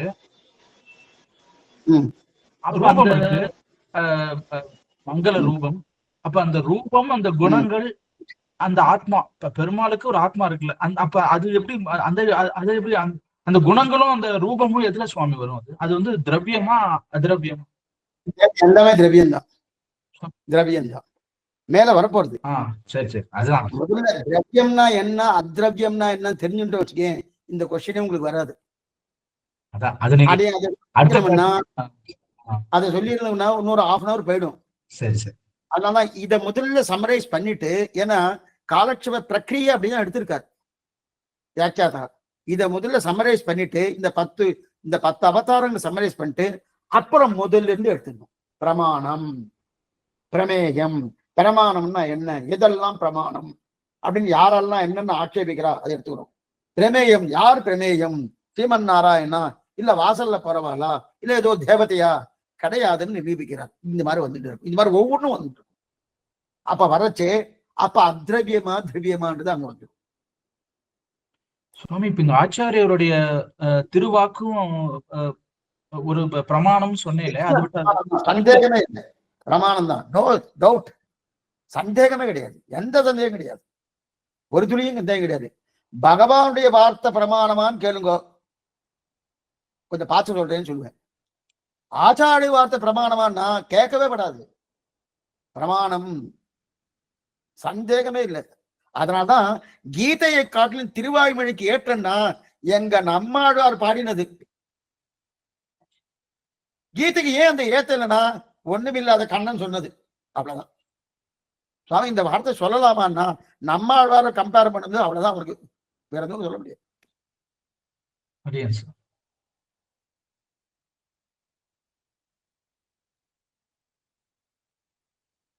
சுவாமி, இந்த சார்ட் ஆல்ரெடி அனுப்பிச்சாச்சு. ஒய்ஆர்எம்லயே அனுப்பிச்சிட்டா மாதவன் சுவாமி அனுப்பிச்சிட்டாரு. Very good very good. அது ஃபாலோ பண்ணி தான் இப்ப நீங்க சொல்லும் போது அந்த சார்ட்டை ஃபாலோ பண்ணிட்டு தான் நாங்க இது பண்ணிட்டோம். ஐ திங்க் எல்லாருமே அப்படிதான் போயிருப்பான்னு நினைக்கிறேன். அது அப்படியே நான் என்னென்னு சொல்லிடுறேன். அந்த சார்ட்டை விவரிக்கிறேன். விவரிச்சதுக்கு அதுக்கப்புறம் என்ன வருதுன்னு ஒவ்வொன்னா பார்த்தோம்னா, ஓ இவ்வளவு விஷயம். அந்த சுவாமி எப்படி இந்த ஐடியாவில வந்து இருக்காரு அடிக்கடி நினைச்சு பார்ப்பேன்.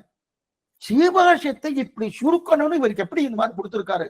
அவருடைய ஆச்சாரிய கட்டாட்சம் தான், இந்த தொட்டாச்சாரிய சுவாமி கட்டாட்சம் தான். அவருக்கு சுதர்சன ஆழ்வார் பரிபூர்ணமான அனுகிரகம், நரசிம்மர் உபாசகர். அது மட்டும் இல்ல, நரசிம்மர் அவருக்கு பிரத்யக்ஷம். அப்படியே தன்னுடைய கிருபையை அப்படியே அந்த சீனிவாசாச்சாரிய சுவாமியார் அப்படியே பொழிஞ்சிருக்காரு. பொழிஞ்சபடியாலே அப்படியே வரார். அப்படியே உள்ளங்கை நெல்லிக்கடி கூட நமக்கு எடுத்து கொடுத்துருக்காரு. இல்லைன்னா நமக்கு தெரியாது. இல்ல, அவருடைய கருணைன்ற மாதிரி நீங்க சொன்ன, இது மாதிரி ப்ரிப்பேர் பண்றதே அவரோட கருணைன்ற மாதிரி நீங்க சொன்னேன்ல. கருணை இப்படிதான் ஒரு அன்னதானம் பண்றதுதான் அப்படின்னு அப்படி இல்லையா சுவாமி? இந்த மாதிரி இந்த மாதிரி பண்றதும் கருணை தானே? அந்த இடத்துல தான் வருமா? நிச்சயம் கருணை தான். ஏன்னா இவருக்கு நான் எனக்கு உஜ்ஜீவனம் கிடைச்சிருக்கு, நான் ஏன் அவருக்கு சொல்லணும்? ஏன் சமப்படணும்? எனக்கு மோட்சம் நிச்சயம் தீர்மானம் ஆயிடுத்து, நான் எதுக்காக சொல்லணும்? பேசாம இருக்கலாமே, போயிருக்கலாமோன்னு. நான் வந்தா என்ன பண்ணுவான் சுவாமி? நான் சம்பாதித்த பார்த்துட்டு நமக்கு அவெல்லாம் என்ன பண்ணா என்னன்னா ஏதோ சொல்ல வேண்டிய சொல்லிட்டேன், திருந்துறாலும் திருந்தல, நமக்கு என்ன அதை பத்திலாம் ஒன்றும் தேவையில்லை, போயிட்டே இருப்போம் அப்படின்னு இருக்கணும். அந்த நிலை இல்லையே. பயனன்றாகிலும் பாங்கல்லராகிலும் செயல் நன்னாக திருத்தி பணிகொள்ள, இந்த சப்தம் ரொம்ப முக்கியம் நம்ம சம்பிரதாயத்துல. இதனால்தான் பூர்வாச்சாரியர்களுக்கு இருக்கக்கூடிய வைபவம் வேறு யாருக்கும் கிடையாது. ஆச்சாரியர்கள் அதனால்தான் தாழ்வாதுமில் குறவன் தாம்பாழி. அதனால அவ்வளவு வைபவம் வாழ்க்கை. அந்த வைபவம் இருக்கணும். அந்த வைபவத்தை தான் பார்க்க போறோம். அடியேன் சொல்.